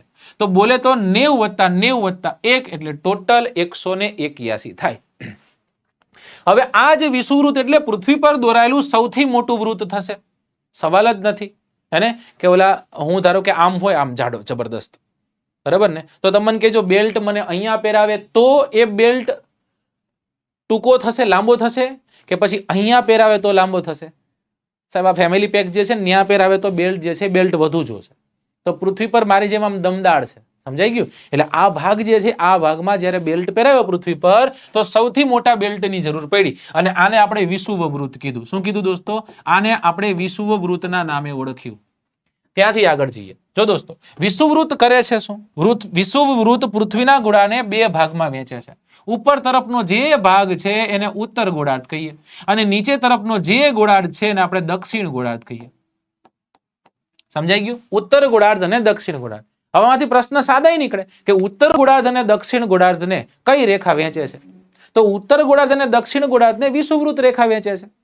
સમજાઈ ગયું? વિષુવવૃત્તની ઉત્તર તરફ ઉત્તર ને દક્ષિણ તરફ દક્ષિણ. ખતમ થઈ ગઈ વાત. રાઈટ? ઓકે, હવે સમજો. હવે આમાં તમે ભણો છો વર્ષોથી, જ્યારે નાના હતા ત્યારની એક વસ્તુ આપણે ભણીએ છીએ, કોમન છે, બધાને આવડે પણ છે, પણ છતાંય મારે તમને ભણાવવાની છે. અને એ છે દોસ્તો કે 23.5 એક રેખા આપણે ખેંચ નાખી છે અને નીચે પણ 23.5 એક રેખા ખેંચી નાખી છે. ક્યારેય આપણને પ્રશ્ન નથી થયો કે સાહેબ આ 23.5 ની રેખા કેમ? 23.5 ની રેખા એટલા માટે કે પૃથ્વી 23.5 નમેલી છે અને ઉપર તરફનું જે 23.5 છે મિત્રો, એને આપણે કર્કવૃત્તના નામે ઓળખીએ છીએ. નીચે તરફનું 23.5 છે દોસ્તો, એને આપણે મકરવૃત્તના નામે ઓળખીએ છીએ. જ્યારે મધ્યમાં રહેલું આ જે વૃત્ત છે જેને આપણે વિષુવવૃત્તના નામે ઓળખીએ છીએ. દોસ્તો પ્રશ્ન પૂછાય છે કે પૃથ્વી પર રહેલા મુખ્ય વૃત્તો કેટલા? તમારા મોબાઈલમાં ઘણા બધા નંબરો હશે, પણ 2-4 નંબરો બહુ ઇમ્પોર્ટન્ટ હશે, બહુ અગત્યના. જેમ કે મમ્મી છે, જેમ કે પપ્પા છે, દીદી છે, મોટા ભાઈ છે, નાની બેન છે, નાના ભાઈ છે. હા, હું જે વાત કરું છું, તમે જે વાત કરો છો એ નહીં. સમજાઈ ગયું? અલગ નામથી સેવ કર્યું એની વાત જ નથી કરતા આપણે. બરાબર? આપણે તો કર્કવૃત્તની વાત કરી, આપણે વિષુવવૃત્તની વાત કરી, આપણે મકરવૃત્તની વાત કરી છે. તો કર્કવૃત્ત, વિષુવવૃત્ત અને મકરવૃત્ત એવા 3 મુખ્ય વૃત્તો છે. 23.5 ઉત્તર અક્ષાંશ એટલે જ કર્કવૃત્ત, 23.5 દક્ષિણ અક્ષાંશ એટલે જ મકરવૃત્ત. સમજો. પ્રશ્ન પૂછું કર્કવૃત્ત એટલે શું? તો કે 23.5 એટલે કર્કવૃત્ત. નો થાય. 23.5 ઉત્તર જ બોલવું પડે. મકરવૃત્ત એટલે શું? કે 23.5 એટલે મકરવૃત્ત નહીં. 23.5 દક્ષિણ તરફ હોય તો જ ભુરેન્દ્ર એને આપણે મકરવૃત્ત કહી શકીએ. સમજાય છે? અને દોસ્તો પૃથ્વીનો આ એક એવો વિસ્તાર છે જે જગ્યા પર સૂર્યના કિરણો સીધા પડે છે. કેવા પડે છે? સીધા પડે છે. આનાથી આગળ સૂર્યનું કિરણ કોઈ દી સીધું ના પડી શકે. અહીંયા સુધી તે સૂર્યનું કિરણ સીધું જાય, પાછું નીચે આવતું આવતું આવતું અહીંયા સુધી જ આવે, પાછું ઉપર જાય, નીચે આવે, ઉપર જાય, નીચે આવે. તો સાહેબ અહીંયા શું થાય? આનો શું વાંક? એનો કાંઈ વાંક નહીં, પણ ત્રાસા પડે. મને એટલી ખબર પડે, એનો વાંક કોઈ નથી, પણ આ જે કિરણો જે છે એ કિરણો કેવા પડે છે? ત્રાસા પડે. પ્રશ્ન પૂછાય કે કયા વૃત્ત સુધી તે સૂર્યના કિરણો સીધા પડે છે? તો કે વિષુવવૃત્ત અને મકરવૃત્ત સુધી તે સૂર્યના કિરણો સીધા પડે. અને સૂર્યના કિરણો જો સીધા પડતા હોય તો ગરમી વધે કે ન વધે? તો સાહેબ 100% ગરમી વધે. અને ગરમી વધે એટલા જ માટે આ વિસ્તારને આપણે ઓળખીએ છીએ ઉષ્ણકટિબંધના નામે. કેના નામે ઓળખીએ દોસ્તો? એને આપણે ઓળખીએ છીએ ઉષ્ણકટિબંધના નામે આપણે ઓળખીએ છીએ. ડન? તો આ વિસ્તાર કયો થઈ ગયો? એ આખો વિસ્તાર જે છે ને આપણે કીધું ઉષ્ણકટિબંધ. જો કદાચ તમે 2016 માં લેવાયેલી ફોરેસ્ટની પરીક્ષાનું પેપર ભૂલથી જોઈ લીધું હોય તો એમાં પ્રશ્ન હતો કે પૃથ્વી પર કેટલા વૃત્તો, કેટલા અલગ અલગ કટિબંધો નોંધાયા છે? તો 3 કટિબંધો નોંધાયા છે. એક છે ઉષ્ણકટિબંધ, એની ઉપર આવો 66.5 સુધી. હવે પાછો પ્રશ્ન થાય સાહેબ આ 0.5 નો જ ગુણાકાર ન સમજાતો, બાકી બધું બરોબર, આ 0.5 માં ન સમજાતું. યાદ રાખજો બે વાત. 23.5 ડિગ્રી છે ને, આ 23.5 ડિગ્રીએ પૃથ્વી પોતાની ધરી પર નમન છે, પોતાની ધરી પર એનું નમન છે. પૃથ્વી આમ નથી ફરતી, પૃથ્વી આમ ફરે છે. સમજાય છે? રાઈટ? પૃથ્વી આમ નથી ફરતી. આમ પૃથ્વી કેમ ફરે છે? પૃથ્વી ત્રાસી ફરે. આમ પૃથ્વી શું છે? પુષ્પા છે. સમજાઈ ગયું ને? પુષ્પા કેમ હાલતો? આમ હાલતો ને. પૃથ્વી પણ કેવી છે? પુષ્પા છે. આમ ફરે છે. સમજાય? તો યાદ રાખવાનું. પુષ્પા યાદ રાખો એટલે પૃથ્વી યાદ રહેશે. તો હવે સાહેબ આ 66.5 એટલે શું? દોસ્તો આ 66.5 છે ને, એ 66.5 નો ખૂણો પૃથ્વી પોતાની કક્ષા સાથે બનાવે છે. હવે પ્રશ્ન પૂછી નાખે કે પૃથ્વી પોતાની કક્ષા સાથે કેટલા અંશનો ખૂણો બનાવે. હવે આપણે ગોખીને ગયા હોય 23.5 એક જ કરવાનું હોય, પણ જ્યારે નીચે આવી અને આપણે એમ કહીએ કે એક જ માર્કે રહી ગયા છીએ, પણ આપણો ખાસ મિત્ર હોય, આપણો સીટ નંબર નોંધીને જ બેઠો હોય, પછી એને કીધું ભૂરા તારે 100 માંથી 28 આવ્યા પૂરા, અને મેરિટ આટકું તું 77, તો એક કેમ રહી ગયું? જોજો, રહી ગયા હોય ને બધા એમ જ કહે છે કે 1 માર્કે રહી ગયો, 2 માર્કે રહી ગયો. એને કહેવાનો નંબર દે, લાય હું જોઈ દઉં. દઈશે જ નહીં. સમજાઈ ગયું? અને આપણો ખાસ મિત્ર હોય ને એને કોઈ પણ રીતના તમારો નંબર લઈ લીધો, સમજો. કારણ કે તમારી પાડ પીટવાળો તમારો ખાસ મિત્ર જ હોય, એને બહુ મજા આવે તમે ફેલ થાવ તો. સમજાય છે? ચાલો, આટલું જે મેં સમજાયું એમાં ન સમજાણું હોય તો કયો. બને તો નહીં એવું, પણ છતાંય હોઈ શકે. કોઈ મહાનુભાવ હોય તો મને જણાવો કે સાહેબ આ ન સમજાણું. મારે કાંઈ ઉતાવળ છે નહીં. એને ગાંધીનગરમાં રેકોર્ડિંગ ચાલુ, અમદાવાદ જઈને હોઈ જવાનો હું.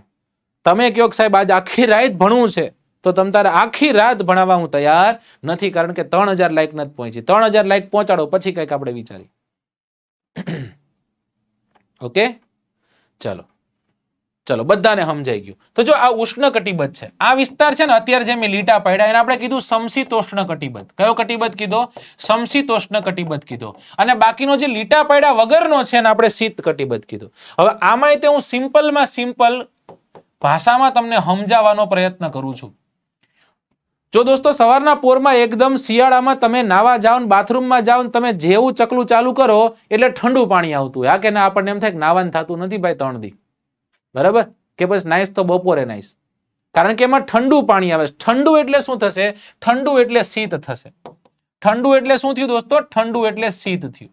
ઓકે, બરાબર ને? હવે તમે મમ્મીને કહેશો કે મમ્મી ગરમ પાણી કરી દે, એટલે તમારા મમ્મી તમને ગરમ પાણી કરી દેશે. અને આ ગરમ એટલે શું થયું? ગરમ એટલે ઉષ્ણ થયું.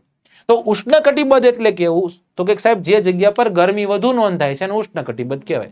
શીત કટિબદ્ધ કેવું? તો કે જે જગ્યાએ ઠંડી નોંધાય છે એને શીત કટિબદ્ધ કહેવાય. પણ હવે કવિ બેઠા બેઠા બાથરૂમમાં આ ડોલ છે, એ ડોલમાં ગરમ પાણી અને આ ડોલમાં ઠંડુ પાણી છે, અને એ બેયનું મિશ્ર કરી અને પોતાને માફક આવે એવું પાણી કરે, એને સમશીતોષ્ણ કટિબદ્ધ કહેવાય.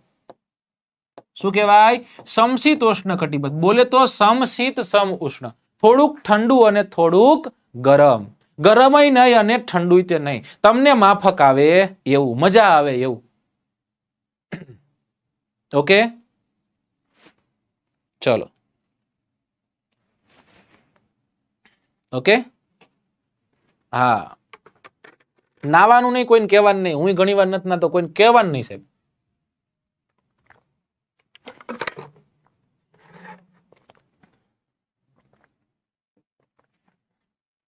નેક્સ્ટ ક્વેશ્ચન ને આવશે, એક્સપ્લેનેશન બધું પૂરું થાય ને પછી આવશે.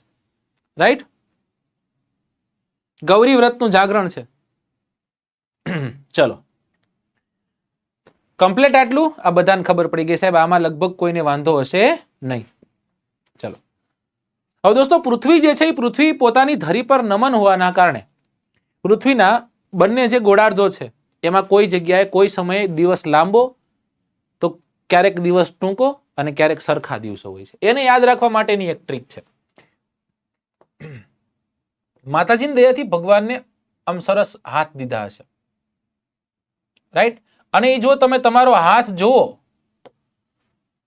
અને એ હાથમાં આ 3 આંગળીઓમાં જો હરખી આંગળીઓ હોય તો કઈ? તો હરખી આંગળી હોય તો આંગળી નંબર 1 અને આંગળી નંબર 2. હવે આ આંગળી નંબર 1 નું પહેલું વેઢું, આ આંગળી નંબર 1 નું બીજું અને આ ત્રીજું થયું. એવી જ રીતના આમાં આ પહેલું વેઢું, આ બીજું વેઢું અને આ ત્રીજું વેઢું થયું. લગભગ બધાને આ પહેલી અને ત્રીજી હરખી હોય. સમજાઈ ગયું? મારા આ હાથમાં નથી, સમજાઈ ગયું? પણ આ હાથમાં છે આ પહેલી અને ત્રીજી હરખી. હવે લાંબી આંગળી એટલે કઈ?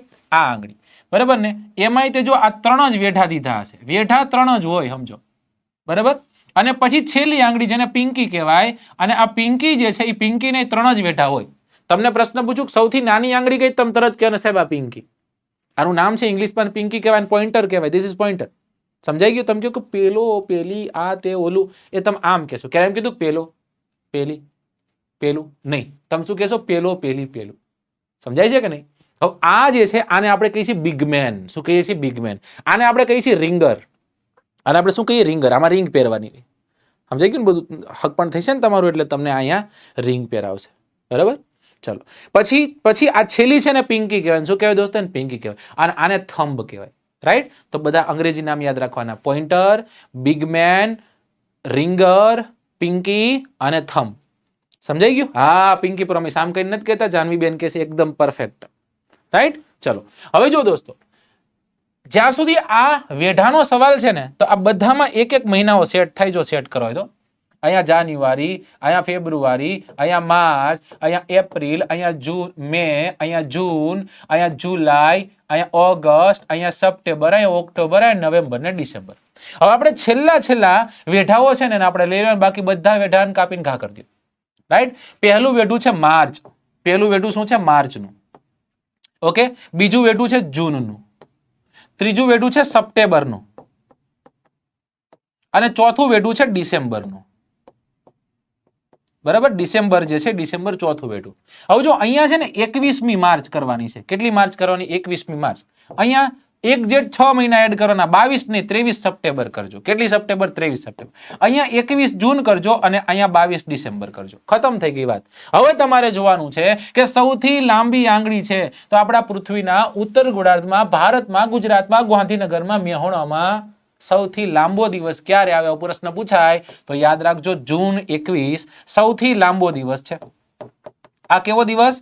સૌથી લાંબો દિવસ. હવે તમને એવો પ્રશ્ન પૂછે ઉત્તર ગોળાર્ધમાં સૌથી ટૂંકી રાત ક્યારે હોય? તો સાહેબ લાંબો દિવસ હોય એ જ દિવસે ટૂંકી રાત હોય. સમજો, સમજાય છે? ચલો ત્યાંથી આગળ જઈએ. તો પછી નાનો દિવસ એટલે કે ટૂંકો દિવસ ક્યારે આવશે? 22 ડિસેમ્બર. 22 ડિસેમ્બરે સૌથી ટૂંકો દિવસ હશે, રાત લાંબી હશે. નથી કહેતા શિયાળાની રાત બહુ લાંબી જાય નહીં. હા, એ ઓકે. હવે વૈધા હરખા. આ આંગળી અને આ આંગળી બે હરખી છે, એટલે માર્ચ અને સપ્ટેમ્બર જોવાના છે. તો માર્ચ અને સપ્ટેમ્બર જે છે, માર્ચ અને સપ્ટેમ્બરે દોસ્તો સૂર્યના કિરણો જે છે વિષુવવૃત્ત ઉપર પડે. અને જો વિષુવવૃત્ત ઉપર પડે તો આયનકોરે હરખા પડે અને આયનકોરે હરખા પડે. તો દિવસ અને રાત કેવા રહેવાના છે? તો દિવસ અને રાત રહેવાના છે સરખા. ઇક્વિનોક્સ હે ને, સરખા દિવસો રહેવાના છે. સમજાઈ ગયું કે નહીં?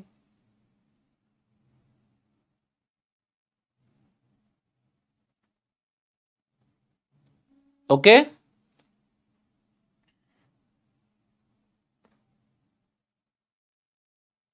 ચલો, એક વાત ખાસ યાદ રાખજો. જ્યારે પણ તમે કોઈ પણ વસ્તુને કોમેન્ટ્સ કરો છો, કોઈ પણ કોમેન્ટ કરો છો, કોઈ પણ તમે અહીંયા મેસેજ કરો છો, એ પહેલા એક વખત વિચારવાનું સાહેબ આપણા મા બાપ કોણ છે. રાઈટ? આટલું વિચારીને પછી તમને ઠીક લાગે ને એવી કોમેન્ટ કરજો, તમને ગમે ને એવી કોમેન્ટ કરજો. સમજાય?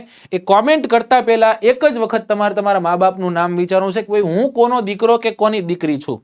સમજાય? આડી અવડી વાતો જે છે એ મને ફાવે કે ન ફાવે, મારા ફાધરને મારા મધરને ગમશે કે કેમ, આટલું વિચારી પછી તમને એમ લાગે કે સાહેબ કરાતા તો તમ તાર કરો, મને કોઈ વાંધો છે નહીં. પણ એક વખત વિચારજો.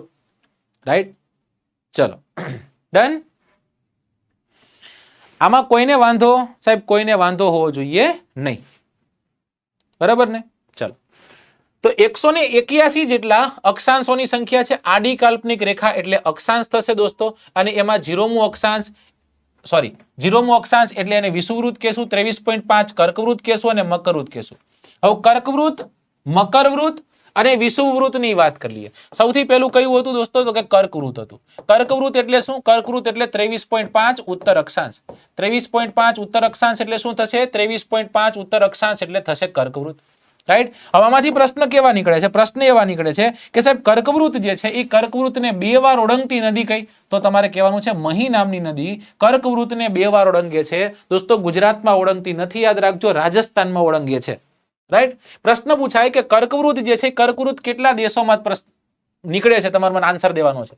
કર્કવૃત જે છે, કર્કવૃત ગુજરાતના કેટલા જિલ્લાઓ, ભારતના કેટલા રાજ્ય અને વિશ્વના કેટલા ખંડોમાં પસાર થાય?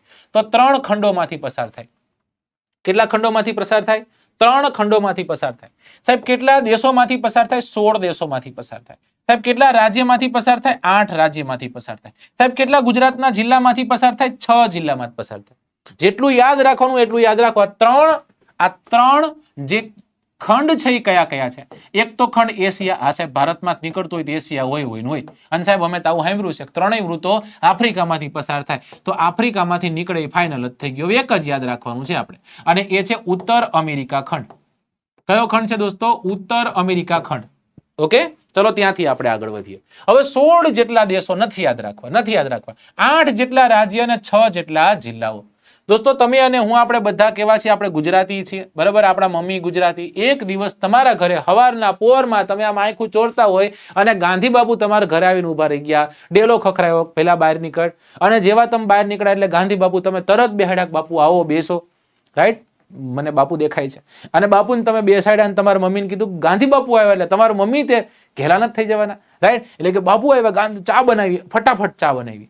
અને દોસ્તો ઘડા હોય ને રકાબીમ ચા પીવે, અને ગાંધી બાપુને કપમાં ચા દીધી. આપણે કીધું અરે મમ્મી, ગાંધી બાપુ છે, કપમાં ચા ન દેવાય, રકાબીમાં દેવાય. મમ્મી કે હા બેટા એ વાત સાચી, તમે મમ્મી છો. એટલે શું કહેવાનું છે? મમ્મી પણ ગુજરાતી છે. શું કહેવાનું છે? મમ્મી પણ ગુજરાતી છે.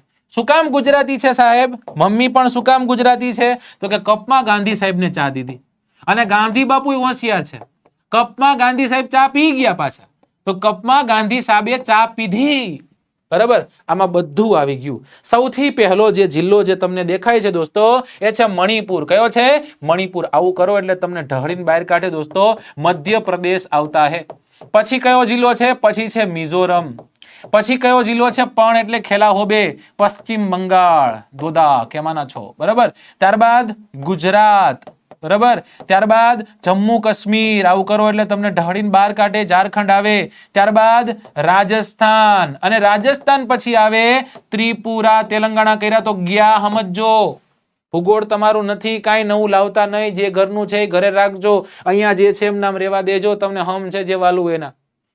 જ્યારે જિલ્લાઓની વાત કરીએ ત્યારે જિલ્લો સૌથી પહેલો કયો છે? કચ્છ. ત્યારબાદ પાટણ. ત્યારબાદ મેહોણો એટલે કે મહેસાણા. ત્યારબાદ ગાંધીનગર એટલે કે ગાંધીનગર. ત્યારબાદ સાબરકાંઠા એટલે સાકા, અને એટલે અરવલ્લી. શ્રીવલ્લી નહીં, અરવલ્લી. આ થઈ ગયા જિલ્લા અને તાલુકાઓ, સોરી, જિલ્લા અને રાજ્ય. શું કહેવાનું? મમ્મી પણ ગુજરાતી છે. એટલે કે મધ્યપ્રદેશ, મિઝોરમ, પશ્ચિમ બંગાળ, ગુજરાત, ઝારખંડ, રાજસ્થાન, ત્રિપુરા. અને છેલ્લે હજી આવશે, છે તો ભૂલી ગયા આપણે, મમ્મી પણ ગુજરાતી છે એટલે છત્તીસગઢ. છે એટલે શું થશે?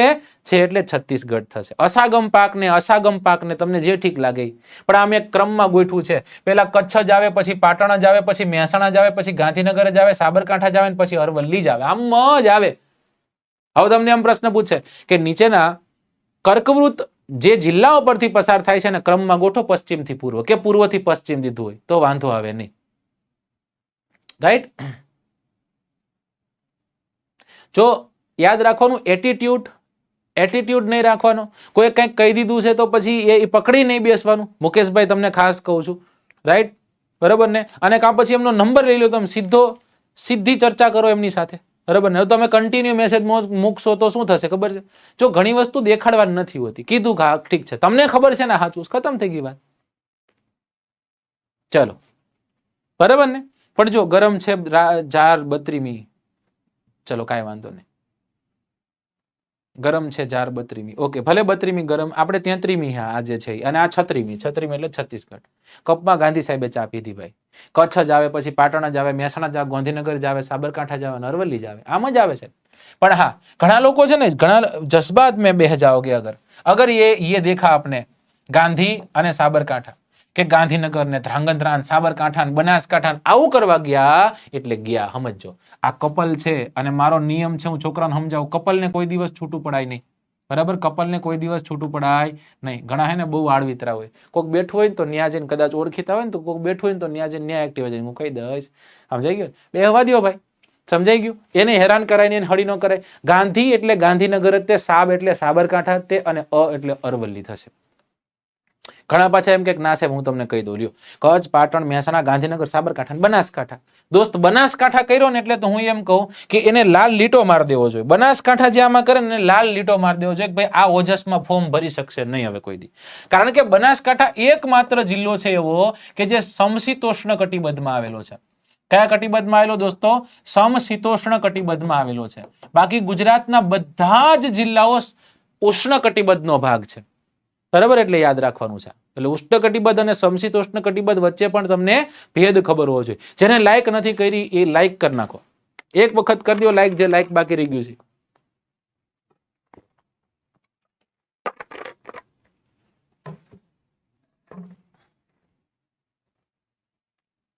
હા, અને આ જે હળી કરે ને દોસ્તો, આવી જે હળી કરી આવે ને એ જોજો એકાદ બે માર્કે રહી જશે, ગમે એવી મહેનત કર્યા હોવા છતાં. Right, thank you Jayeshbhai. ચલો, તો આમાં કોઈને વાંધો ખરો? સાહેબ કોઈને વાંધો છે નહીં. કર્કવૃત વિશે આપણે આટલું કરી નાખ્યું. કર્કવૃત આટલું જ યાદ રાખવાનું છે. બાકી હવે વિષુવવૃત અને મકરવૃત વિશેની જે ડિટેલ લેવાની છે એ વિષુવવૃતમાં તમારી યાદ રાખશો કે સાહેબ સૌથી મોટું વૃત છે. તો સૌથી મોટું અક્ષાંશ પૂછે તો કયું થાય? એ જ થાય સાહેબ. રાઈટ, પ્રશ્ન પૂછાય કે પૃથ્વી પર સૌથી વધુ વરસાદ ક્યાં થાય? તો પૃથ્વી પર સૌથી વધુ વરસાદ જે છે એ અહીંયા થાય. જો દોસ્તો સૌથી વધુ વરસાદ થતો હોય તો સૌથી વધુ વૃક્ષો ક્યાં હોવાના? સાહેબ અહીંયા જોવાના. તો બાય ડિફોલ્ટ જંગલોનું પ્રમાણ પણ ક્યાં હશે? ત્યાં જ હશે સાહેબ. સમજાય છે? અહીંયા સૌથી વધુ ગરમી હશે. બરાબર, ગરમી હશે એટલે તે બાષ્પીભવન થઈ અને ઉપર વરાળ જે જવાની છે, સાંજ પડશે, રાત પડશે, ઠંડી થતા વરસાદ થશે, વરસાદ થશે એટલે જંગલો હશે. અને જંગલો હશે દોસ્તો તો ત્યાં શું હશે? બાયોડાયવર્સિટી હશે, એટલે જૈવ વિવિધતા હશે. શું હશે દોસ્તો? જૈવ વિવિધતા હશે.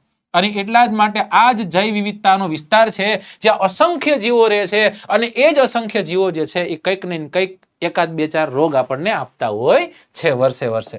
જેમ કે હમણાં કોરોના આવ્યો હતો ને, ચલો એ તો ઉપરથી આવ્યો હતો પણ આ તો ખાલી વાત છે.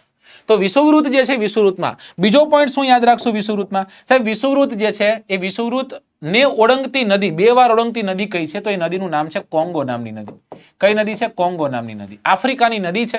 કોંગો નામનો એક ફીવર પણ છે. કોંગો નામના બે દેશો છે. રાઈટ, તો આ કોંગો જે છે એ કોંગો નામની નદી વિષુવવૃતને બે વાર ઓળંગે છે. આટલું યાદ રાખવાનું. ત્યાંથી આગળ જઈએ મકરવૃત તરફ આપણે જઈએ. રાઈટ, અને મકરવૃત વિશે શું જોશું? જો બેઝિક લઈએ છીએ, હજી આમાં જેટલું ભણવું એટલું ઓછું થાય આમાં. બરાબર, મકરવૃત જે છે એ મકરવૃત કઈ નદી પરથી બે વાર પસાર થાય છે એવું પૂછે તો કેજો લિમ્પોપો. यात्रीगण कृपया ध्यान दे, दो बार ही पोपो है यहाँ पर, कारण के आप बोलीने मजा आए. लिम्पोपो, खाली लिम्पोपो છે અને એ દક્ષિણ આફ્રિકામાં આવેલી છે. આફ્રિકા ખંડના દક્ષિણ આફ્રિકા નામના દેશમાં આ નદી પ્રવાહિત થાય છે જે બે વખત મકરવૃતને ઓળંગે છે. અને આખા વિશ્વમાં સૌથી વધુ મગરો જો કોઈ જગ્યાએ હોય દોસ્તો તો એ નદી છે લિમ્પોપો. એટલે આને મગરોની નદી પણ કહેવાય. અને ગુજરાતની લિમ્પોપો એટલે વિશ્વામિત્રી. કઈ નદી થશે? વિશ્વામિત્રી થશે. મોજ આવે છે ને લેક્ચરમાં? બસ હજી આપણે 5 જ પ્રશ્નો થયા, 2 કલાક વહી ગઈ. સમજો તકલીફ આ છે, સમજાય છે ને? દુનિયાનો ડેટા છે, કેટલું ભણવું એટલું ઓછું છે. બરાબર, લાયકું ઓછી છે, 3000 નથી થઈ. રાઈટ, અને 2000 ને આંકડો અડધો આંકડો અડે હે પાછો આવે હે. આંકડો 2000 ને અડતો નથી. તમે જેટલા છો ને એટલા એમ નામ રહીજો. એટલે હમણાં જો તમે 5 મિનિટમાં 2000 ની સંખ્યા બતાવો, તમે કોઈ હલતા નહીં, જેટલા છો ને એટલા. રાઈટ, 5 જ મિનિટમાં 2000 ની સંખ્યા. અને નો થાય ને તો કઈ વાંધો નથી, તો નો થાય. ચલો આપણે આગળ જઈએ, નેક્સ્ટ ક્વેશ્ચન તરફ જઈએ હવે. અને એ છે ક્વેશ્ચન નંબર 6. જીરો રેખાંશ વૃત્ત. પ્રશ્ન શું છે? કવિ શું કહે છે? કવિ પૂછે છે કે જીરો રેખાંશ વૃત્ત કયા નામે ઓળખાય? ગ્રીનિચ, દિનાંતર, કર્કવૃત્ત કે પછી એક પણ નહીં? ચલો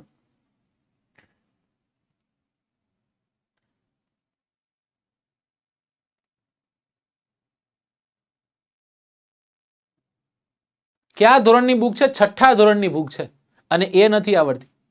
બરાબર, એટલે યાદ રાખવાનું સાહેબ, આપણા જ પાઠ્યપુસ્તકો છે એમાંથી જ પ્રશ્ન નીકળે છે. છતાં આપણને આવડતું નથી.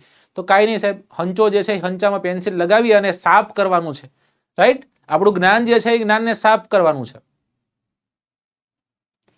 ચલો, ઓકે. સાચો આન્સર જે છે સાચો આન્સર લગભગ કરી રહ્યા છે, જેને આપણે ગ્રીનિચ રેખાના નામે ઓળખીએ છીએ. દોસ્તો ઘણી જગ્યાએ ગ્રીનવિચ પણ લખેલું છે, પણ આ ગ્રીનિચ છે. ઇટ્સ ઓકે, ચાલે, બરાબર ને. ગ્રીનિચ રેખા જે છે ગ્રીનિચ રેખાની વાત છે. હવે પાછો પ્રશ્ન થાય કે સાહેબ આ ગ્રીનિચ એટલે શું વળી, આ ચોથી આવ્યું સર, આપણે કઈ રીતના યાદ રાખશું સર? તો મેં તમને કીધું હતું કે તમારા મોબાઈલમાં याद करो वो दिन जिस दिन मैंने आपको बोला था कि आपके मोबाइल में कोई ऐसे नंबर होंगे जो बहुत इंपॉर्टेंट रहते दोस्तों. राइट, खूब ज महत्वना ए मोबाइल नंबर रहता હોય છે. જેવી રીતના એક રેખા અહીંથી કાઢી નાખી આપણે કીધું જીરોમું અક્ષાંશ. જ્યારે રેખાંશ વૃત્ત એટલે શું થશે? પૃથ્વીના ગોળા પર દોરેલી ઊભી કાલ્પનિક રેખા એટલે રેખાંશ. અને આ રેખાંશને આપણે જીરોમું રેખાંશ કહી દીધું. એનો મતલબ એવો થયો કે આ જીરો થી જો કદાચ તમે પૂર્વ તરફ જશો તો ટોટલ 180 જેટલા રેખાંશો હશે, જેને આપણે પૂર્વ રેખાંશ કહેશું. કેવા કહેશું? પૂર્વ. અને જો તમે પશ્ચિમ તરફ હેડશો તો તમને અહીંયા પણ 180 રેખાંશો જોવા મળશે, જેને આપણે પશ્ચિમ રેખાંશ કહેશું. હવે એક્સફોર એક્ઝામ્પલ ભારત અહીંયા આવ્યું છે, તો ભારત હંમેશા પૂર્વ રેખાંશનો ભાગ હશે. એટલે જ કહીએ છીએ ભારત 8 થી 37 ઉત્તર અક્ષાંશ અને 68 થી 97 પૂર્વ રેખાંશ વચ્ચે છે. ગુજરાત 20 થી 24 ઉત્તર અક્ષાંશ અને 68 થી 74 પૂર્વ રેખાંશ વચ્ચે આવેલું છે. તો પૂર્વ અને પશ્ચિમનો ગેપ આશા રાખું છું કે તમને સમજાઈ ગયો હશે. હવે દોસ્તો આને જેવી રીતના આપણે નામ દઈ દીધું વિષુવવૃત્ત, એવી રીતના આને પણ આપણે નામ દઈ દીધું. આને આપણે કીધું જીએમટી. શું કહી દીધું? જીએમટી. જીએમટી બોલે તો ગ્રીનિચ મીન ટાઈમ. શું થશે? Greenwich mean time. સાહેબ આ હું સમજાણું નહીં સાહેબ. ગ્રીનિચ મીન ટાઈમ એટલે શું? અત્યારે તમે પૃથ્વીનો આગળનો એક જ ભાગ જોઈ શકો છો, પાછળનો ભાગ નથી જોઈ શકતા. બીકોઝ કારણ કે સાહેબ એક તરફથી પ્રકાશ આવે છે અને એક જ ભાગ જે છે દ્રશ્યમાન છે, પાછળનો ભાગ નહીં દેખાય. ત્યાં રાત છે, ત્યાં આફ્રિકા નામનો ખંડ છે, ઉત્તર અમેરિકા છે, દક્ષિણ અમેરિકા, અહીંયા ભારત છે. આ ભારતનું હૃદય છે, જેને આપણે ગુજરાત કહીએ છીએ. આ ગુજરાતમાંથી કોઈ ટ્રેડ કર્યો આફ્રિકામાં, રાત્રે 2 વાગે, સવારે બપોરે 2 વાગે ટ્રેડ કર્યો છે અને તરત ફેક્સ કરી દીધું કે આપણે કેરી વેચી છે, આફ્રિકાવાળાને વેચી છે. ફેક્સ ત્યાં બહાર નીકળી ગયો, લખેલું હતું કે Gujarat is selling 200,000 tons of mango two અસ. અને કેટલા વાગે? બપોરે 2 વાગે. પણ એ તો જોયું કે ભાઈ અમારે ત્યાં રાતના 3 થયા છે, આવું થોડું ચાલતું હશે. તો દોસ્તો કોઈક જગ્યાએ રાત છે, કોઈક જગ્યાએ દિવસ છે, આવું ન ચાલે. તો એ તો રહેવાનું જ છે, એમ જ રહેવાનું છે. કારણ કે પૃથ્વી જે છે પૃથ્વીની ગતિ છે, રાઈટ. પૃથ્વીની પરિભ્રમણ ગતિ જે છે, જેવી રીતના સૂર્યની સામે આવતી જશે ત્યાં દિવસ હશે, સૂર્યની વિરુદ્ધ દિશામાં હશે ત્યાં રાત હશે. અને બધી જગ્યાએ બધા અલગ અલગ એકમો છે, બધી જગ્યાએ પોતપોતાનો સમય છે. પણ જ્યારે ઇન્ટરનેશનલ ટ્રેડ કરવો હશે તો ઇન્ટરનેશનલ ટ્રેડ કરવો હોય સાહેબ એક ટાઈમ ઝોન હોવો જોઈએ, અને એને આપણે જીએમટી ના નામે ઓળખીએ છીએ. જીએમટી એટલે ગ્રીનિચ મીન ટાઈમ. સાહેબ અહીંયા એક ઘડિયાળ ગોઠવી દીધી હશે ઇંગ્લેન્ડ નજીક ગ્રીનિચ ખાતે, અને એવું કીધું કે અહીંયા 12 વાગ્યા હોય ને બપોરના, તો રાતના 12 ક્યાંક વાગ્યા હશે ને તોય ઇન્ટરનેશનલ સમય પ્રમાણે 12 જ વાગ્યા ગણાશે. સમજાય છે? રાઈટ. હવે આવું દરેક દેશને પાછો પોતાનો એક માનાંક સમય હોય, અને એટલા જ માટે ભારત નામનો દેશ છે એને પોતાનો માનાંક સમય છે. એ ભારતના એક્ઝેક્ટ મધ્યમાંથી જ પસાર થવાનો છે. એવું જરાય ન હાલે ગુજરાતના મોદી સાહેબ છે વડનગર ઉપરથી કાઢે, એવું ન હાલે. એકદમ ભારતના મધ્યથી પસાર થાય. હવે આપણને પ્રશ્ન થાય સાહેબ કે ભારતનું મધ્ય બોલે તો, ભારતનું મધ્ય જે છે એ ભારતનું મધ્ય બોલે તો, અચ્છા સાહેબ મધ્ય બોલે તો મધ્યપ્રદેશ. ના, એમ નહીં. એવી રીતના સીધું નથી હાલવાનું. ભારત જે છે એ ભારતનો વચ્ચેલો ભાગ એટલે શું? એકદમ ભારતની વચ્ચેથી એક લાઈન ખેંચી હોય તો એ કઈ જગ્યા હશે? રાઈટ. હવે એને જાણવા માટે તમારે કેલ્ક્યુલેશનમાં જવાનું છે. કેલ્ક્યુલેશન અત્યારે એકવાર કરી નાખવાનું, પછી જિંદગીમાં નથી કરવાનું થતું. એક વખત અત્યારે આપણે કેલ્ક્યુલેશન કરી નાખવાના છીએ, પછી આપણે જિંદગીમાં ક્યારેય કેલ્ક્યુલેશન કરવાના નથી. ચલો, આ દેશ આપણો ભારત છે, બરાબર ને? બધાને આ ભારત નામનો દેશ દેખાતો હશે. હવે જો, હવે ભારત ક્યાંથી ચાલુ થાય છે? તો ભારત જે છે એ ભારત 20 થી ચાલુ થાય, સોરી, ભારત જે છે 8 થી 37 અને 68 થી 97 પૂર્વ રેખાંશ વચ્ચે આવેલો છે, બરાબર. હવે પ્રશ્ન થાય કે સાહેબ આ 68 થી 97 વચ્ચે કેટલા રેખાંશોનો ગેપ છે? તો 29 પોઈન્ટ સમથિંગ એટલે 30 નો. પીઆઈ ની પરીક્ષામાં પ્રશ્ન હતો, રાઈટ. એટલે આપણે 29 ગણીએ. કેટલા ગણીએ? 29. હવે 29 ભાગ્યા 2 કરી નાખો તો 29 ભાગ્યા 2 કરો, જવાબ શું આવશે સાહેબ? જવાબ શું આવશે? 14 આવશે, હે ને? 14.5 જવાબ આવવાનો છે. Okay, 14.5.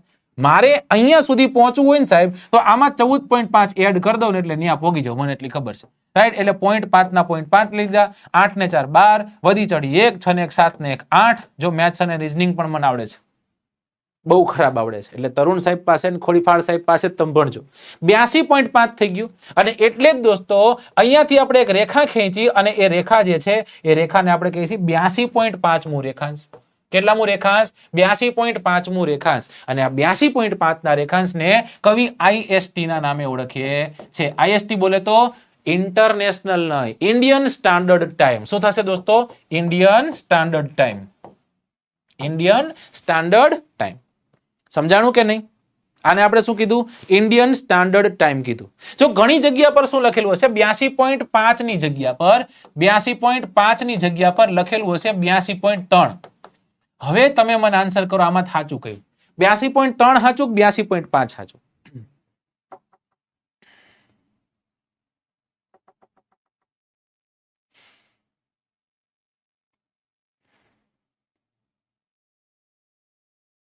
Indian standard time. Yes, exactly.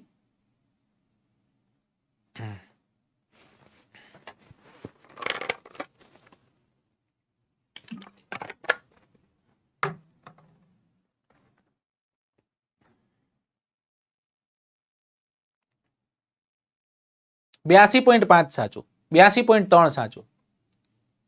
બંને સાચા GCRT એમ કે છે. જો આ બંને સાચા, કઈ રીતના સાચા એ તમને સમજાવું. 82.5 અને 82.3 કઈ રીતના સાચા એ તમને સમજાવું. દોસ્તો જ્યારે કોઈ પણ વસ્તુ આપણે કલાકની કેલ્ક્યુલેશનમાં જઈએ છીએ અને કલાકને જ્યારે આપણે મિનિટમાં કન્વર્ટ કરીએ છીએ ત્યારે તમને બધાને ખ્યાલ છે કે 1 કલાક એટલે 60 મિનિટ. અને આ 60 મિનિટ એટલે કલાકના 100% થયા કે નહીં? હા, બરાબર. ટકાવારી પ્રમાણે જઈએ તો 50% થશે.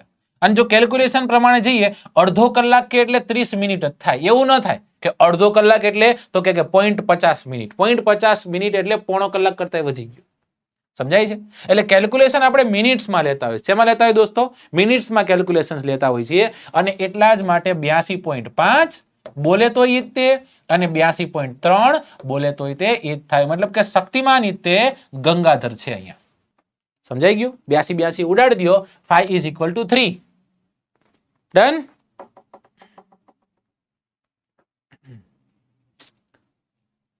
Okay, couplet. હા, પેલા હતો. ચલો, ઓકે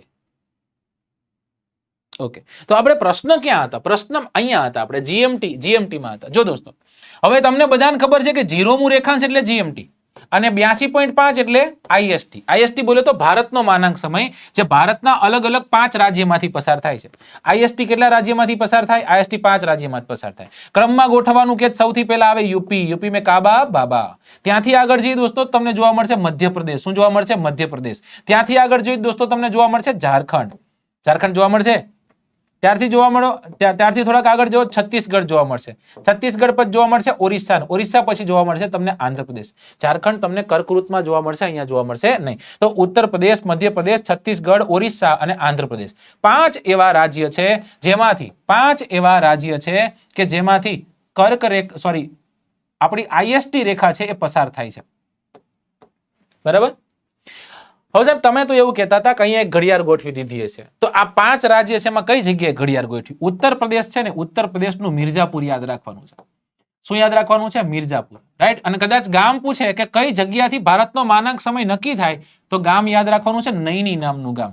કયું ગામ યાદ રાખવાનું છે? નૈની નામનું ગામ. એ ગામથી ભારતનો માનાંક સમય નક્કી થાય છે. શહેર પૂછે તો કયું છે? મિર્ઝાપુર નામનું શહેર છે. રાઈટ. પ્રયાગરાજ, અલ્હાબાદ એ બધું સાચું જ છે. ઓકે, ઝિગઝેગ લાઈન આ ન હોય, ઝિગઝેગ લાઈન આવશે આગળ જતા.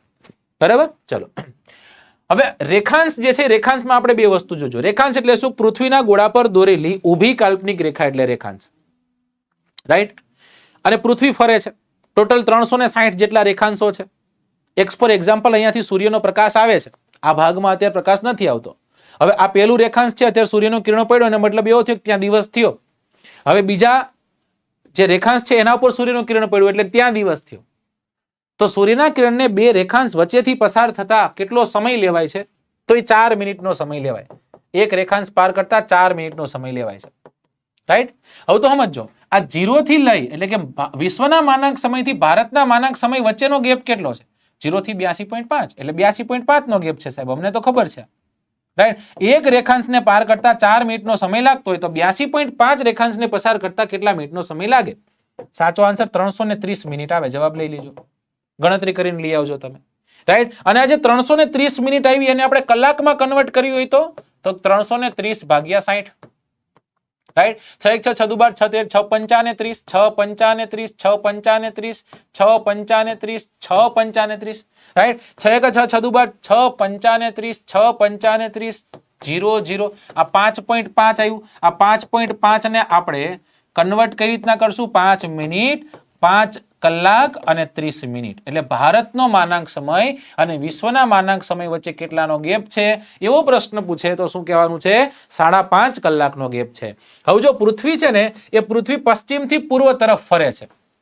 નો યાદ રાખ, પપ્પુ યાદ રાખજો, પપ્પુ, સમજાઈ ગયું ને? પશ્ચિમથી પૂર્વ તરફ ફરે. જો પશ્ચિમથી પૂર્વ તરફ ફરતી હોય તો સૂર્યનું કિરણ જે છે એ પૂર્વ પર જ પહેલા પડે. એટલા જ માટે ભારતનું સૌથી પહેલું કિરણ જે છે એ અરુણાચલ પ્રદેશમાં પડે છે. એટલા જ માટે ગુજરાતનું સૌથી પહેલું કિરણ જે છે એ દાહોદના ગરબાડા ખાતે જ પડે છે, રાઈટ? અને એટલા જ માટે સૂર્યનું કિરણ ભારતની IST રેખા પર પડે એના 5.5 કલાક પછી લંડન પર પડે છે. તો કેલ્ક્યુલેશન ગોઠવીને તમે જવાબ લાવી શકો કે લંડનમાં અત્યારે કેટલા વાગ્યા હશે. સમજાય છે કે નહીં? મગજમાં ચડે છે કે નહીં?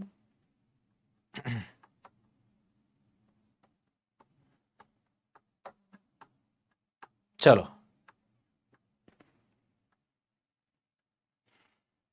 હા, સમજાઈ ગયું ને આટલું? ઓકે ઓકે, ચલો હવે જે પ્રશ્ન છે પ્રશ્ન ઉપર આવી. હજી પ્રશ્નમાં તો આપણે નથી જઈવા. હવે આપણે પ્રશ્ન પર આવવાનું છે કે સાહેબ આ 0મું રેખાંશ છે એને 0મું રેખાંશ છે ને આપણે શું કીધું? એને આપણે GMT કીધું. આ જ 0માં રેખાંશની એક્ઝેક્ટ પાછળની સાઈડ શું આવે? તો 0માં રેખાંશની એક્ઝેક્ટ પાછળની સાઈડ આવશે 180મું રેખાંશ. ફોર એક્ઝામ્પલ આ અર્ધ વર્તુળ છે, અહીંયા 0 છે, અહીંયા 90 નો ખૂણો બન્યો, અહીંયા 180 નો ખૂણો બન્યો અને અહીંયા 270 નો ખૂણો બન્યો અને અહીંયા 360 નો ખૂણો. કારણ કે કોઈ પણ વર્તુળ 360 ખૂણાનું બનેલું હોય. તો આ 0 છે તો 0 ની એક્ઝેક્ટ સામે કયું આવશે? 180. 0 ને આપણે શું કીધું? 0 ને આપણે કીધું GMT. તો આનું એક નામ છે. સમજો, તમારા ફોન નંબરમાં 2-3 નંબર તો એવા હશે કે સેવ કર્યા છે સારી રીતના હંતાડીને, તો આનું નામ પણ સેવ કરવાનું છે, આ નંબર પણ સેવ કરવાનો છે. એ નંબર કયો દોસ્તો? એને આપણે કહીએ છીએ IDL. IDL બોલે તો ઇન્ટરનેશનલ ડે લાઈન, રાઈટ? અહીંયાથી દિવસ નિર્ધારિત થાય છે, અહીંયાથી તારીખ નિર્ધારિત થાય છે.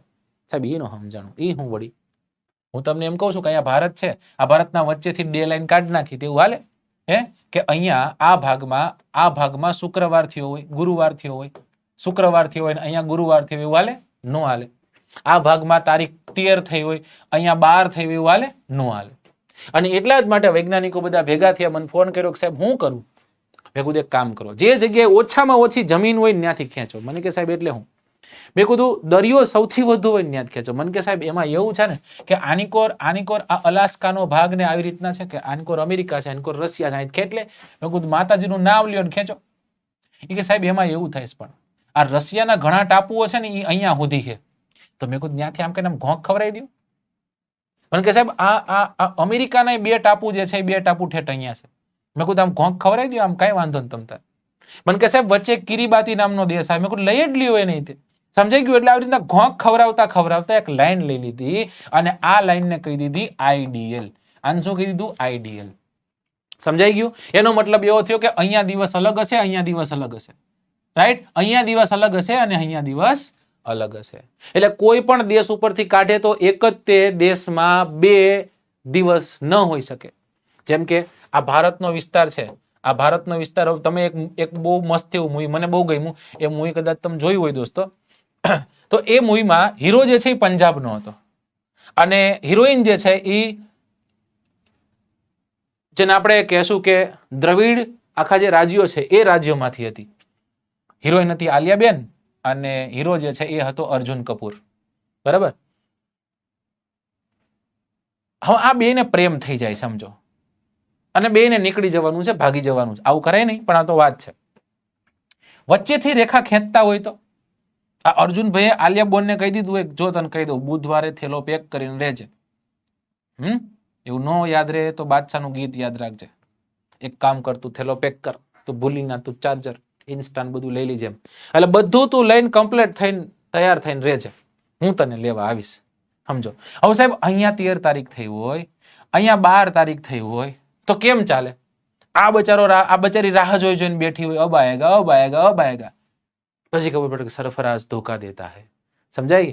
રાઈટ. પણ ખબર પડી કે એવું નહોતું. અહીંયા 13 તારીખ થઈ હતી ને અહીંયા 12 તારીખ થઈ હતી. આ ભાઈ રાહ જોઈ હતી, બોન તે રાહ જોઈ હતી, પણ વચ્ચે અંબુજાની જે આ દિવાલ હતી કે એ દિવાલ તૂટતી ક્યું નહીં, એટલે તકલીફ થઈ ગઈ હતી. એટલા જ માટે દોસ્તો આ ખેંચી ક્યાંથી, તો કે એવી જગ્યા પરથી જે જગ્યાએ જમીન જ ન હોય. સમજો. અને જમીન હોય તો ગોંક ખવડાવીને લઈ લ્યો. રાઈટ. આવું હતું. એટલે કોઈને વાંધો ન આવે ભવિષ્યમાં. મેં જે તમને કીધું, એક્સપ્લેન કર્યું, એવો કોઈને વાંધો ન આવે, અને એટલા માટે જ ત્યાં આપણે ગોઠવેલું હતું. મને જ ફોન આવ્યો એટલે મેં ગોઠવી દીધું હતું. ચલો, તમને કોઈને વાંધો નહીં ને, તો આને આપણે આઈડિયલ કહેશું. શું કહેશું દોસ્તો? આઈડિયલ કહેશું. ફરી એક વખત જે મહત્વના અક્ષાંશ રેખાંશો છે ને આપણે જોઈએ. 0મું રેખાંશ એટલે 0મું રેખાંશ બોલે તો 0મું રેખાંશ એટલે GMT. 82.5મું રેખાંશ 82.5મું રેખાંશ એટલે IST. બરાબર. 180મું રેખાંશ બોલે તો 180મું રેખાંશ બોલે તો આઈડિયલ. 0મું અક્ષાંશ પૂછે તો 0મું અક્ષાંશ પૂછે તો એને આપણે કીધું વિષુવવૃત્ત. રાઈટ. 23.5મું અક્ષાંશ પૂછે તો એને આપણે કીધું કર્કવૃત્ત. 23.5 ઉત્તર અને 23.5 દક્ષિણ છે એને આપણે કીધું મકરવૃત્ત. 66.5 ઉત્તર અક્ષાંશ એટલે 66.5 ઉત્તર અક્ષાંશ એટલે આર્કટિક સર્કલ. અને 66.5 દક્ષિણ અક્ષાંશ એટલે એન્ટાર્કટિક સર્કલ. રાઈટ. આટલા યાદ રાખવાના છે. હવે પાછા છોકરા તકલીફમાં પડે, સાહેબ 66.5 ઉત્તર અક્ષાંશ ને 66.5 દક્ષિણ અક્ષાંશમાં આર્કટિક ને એન્ટાર્કટિકમાં તકલીફ પડતા है. તો જો આર્કટિક 4 અક્ષરના બનેલા है અને એન્ટાર્કટિક 5 શબ્દના બનેલા है. તમને બધાને પતા है કે 4 પહેલા આવતા है ને 5 પછી આવતા है. એટલે 4 એટલે ઉત્તરમાં આવતા है ને 5 દક્ષિણમાં આવતા है.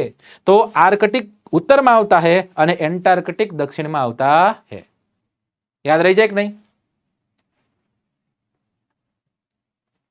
ચલો અશોકભાઈ ધ્યાન આપો ભણવામાં. એને ચલો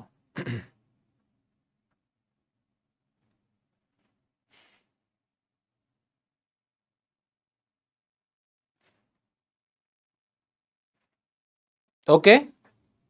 તલાટીની એક્ઝામ ક્યારે આવશે? મેં તમને કીધું આ સરગાસણ ચોકડીએ પહોંચીને ઊભી છે, રાહ જોવે તમારી કે ભાઈ આ તૈયારી કરી લે ને આ ભાઈ, એટલે તરત આવું, સામે આવું એમ કહેતી હતી. મને મળી ને ત્યારે. ચલો ફોટો ખેંચી જાઓ, વારાફરતી વારા બધી સ્લાઇડો તમને તમારી સામે મૂકી દઉં. ફોટો ખેંચી લ્યો, ખેંચવો હોય તો. ખેંચાઈ જાય એટલે કેજો કે આ સાહેબ ખેંચાઈ ગયો એમ.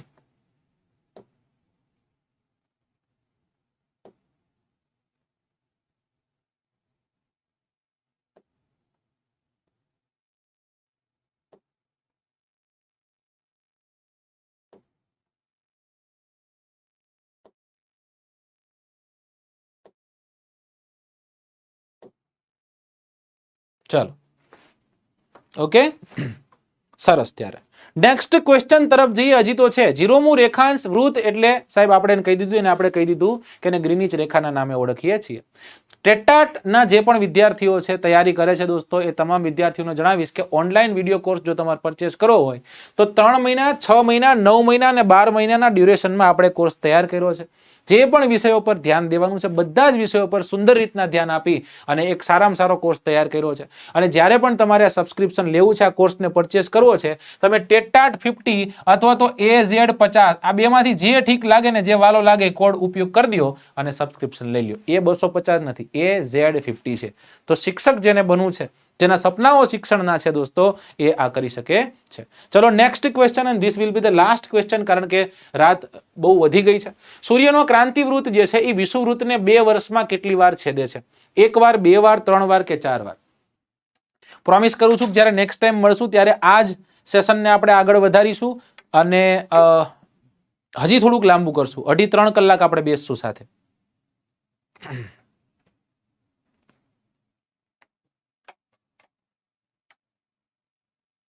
ફરી એક વખત એક નાનકડી એવી અપીલ કરું છું તમને કે કોઈ પણ વસ્તુ ટાઈપ કરતા પહેલા, કાંઈ પણ ટાઈપ કરતા પહેલા, કોઈ વાક્ય ટાઈપ કરતા પહેલા કે આપણા કોઈ પણ અભિપ્રાયોને ટાઈપ કરતા પહેલા તો સાહેબ એક વખત લાઈક કરી નાખો. 3000 પહોંચે છે કે નહીં મારે જોવું છે.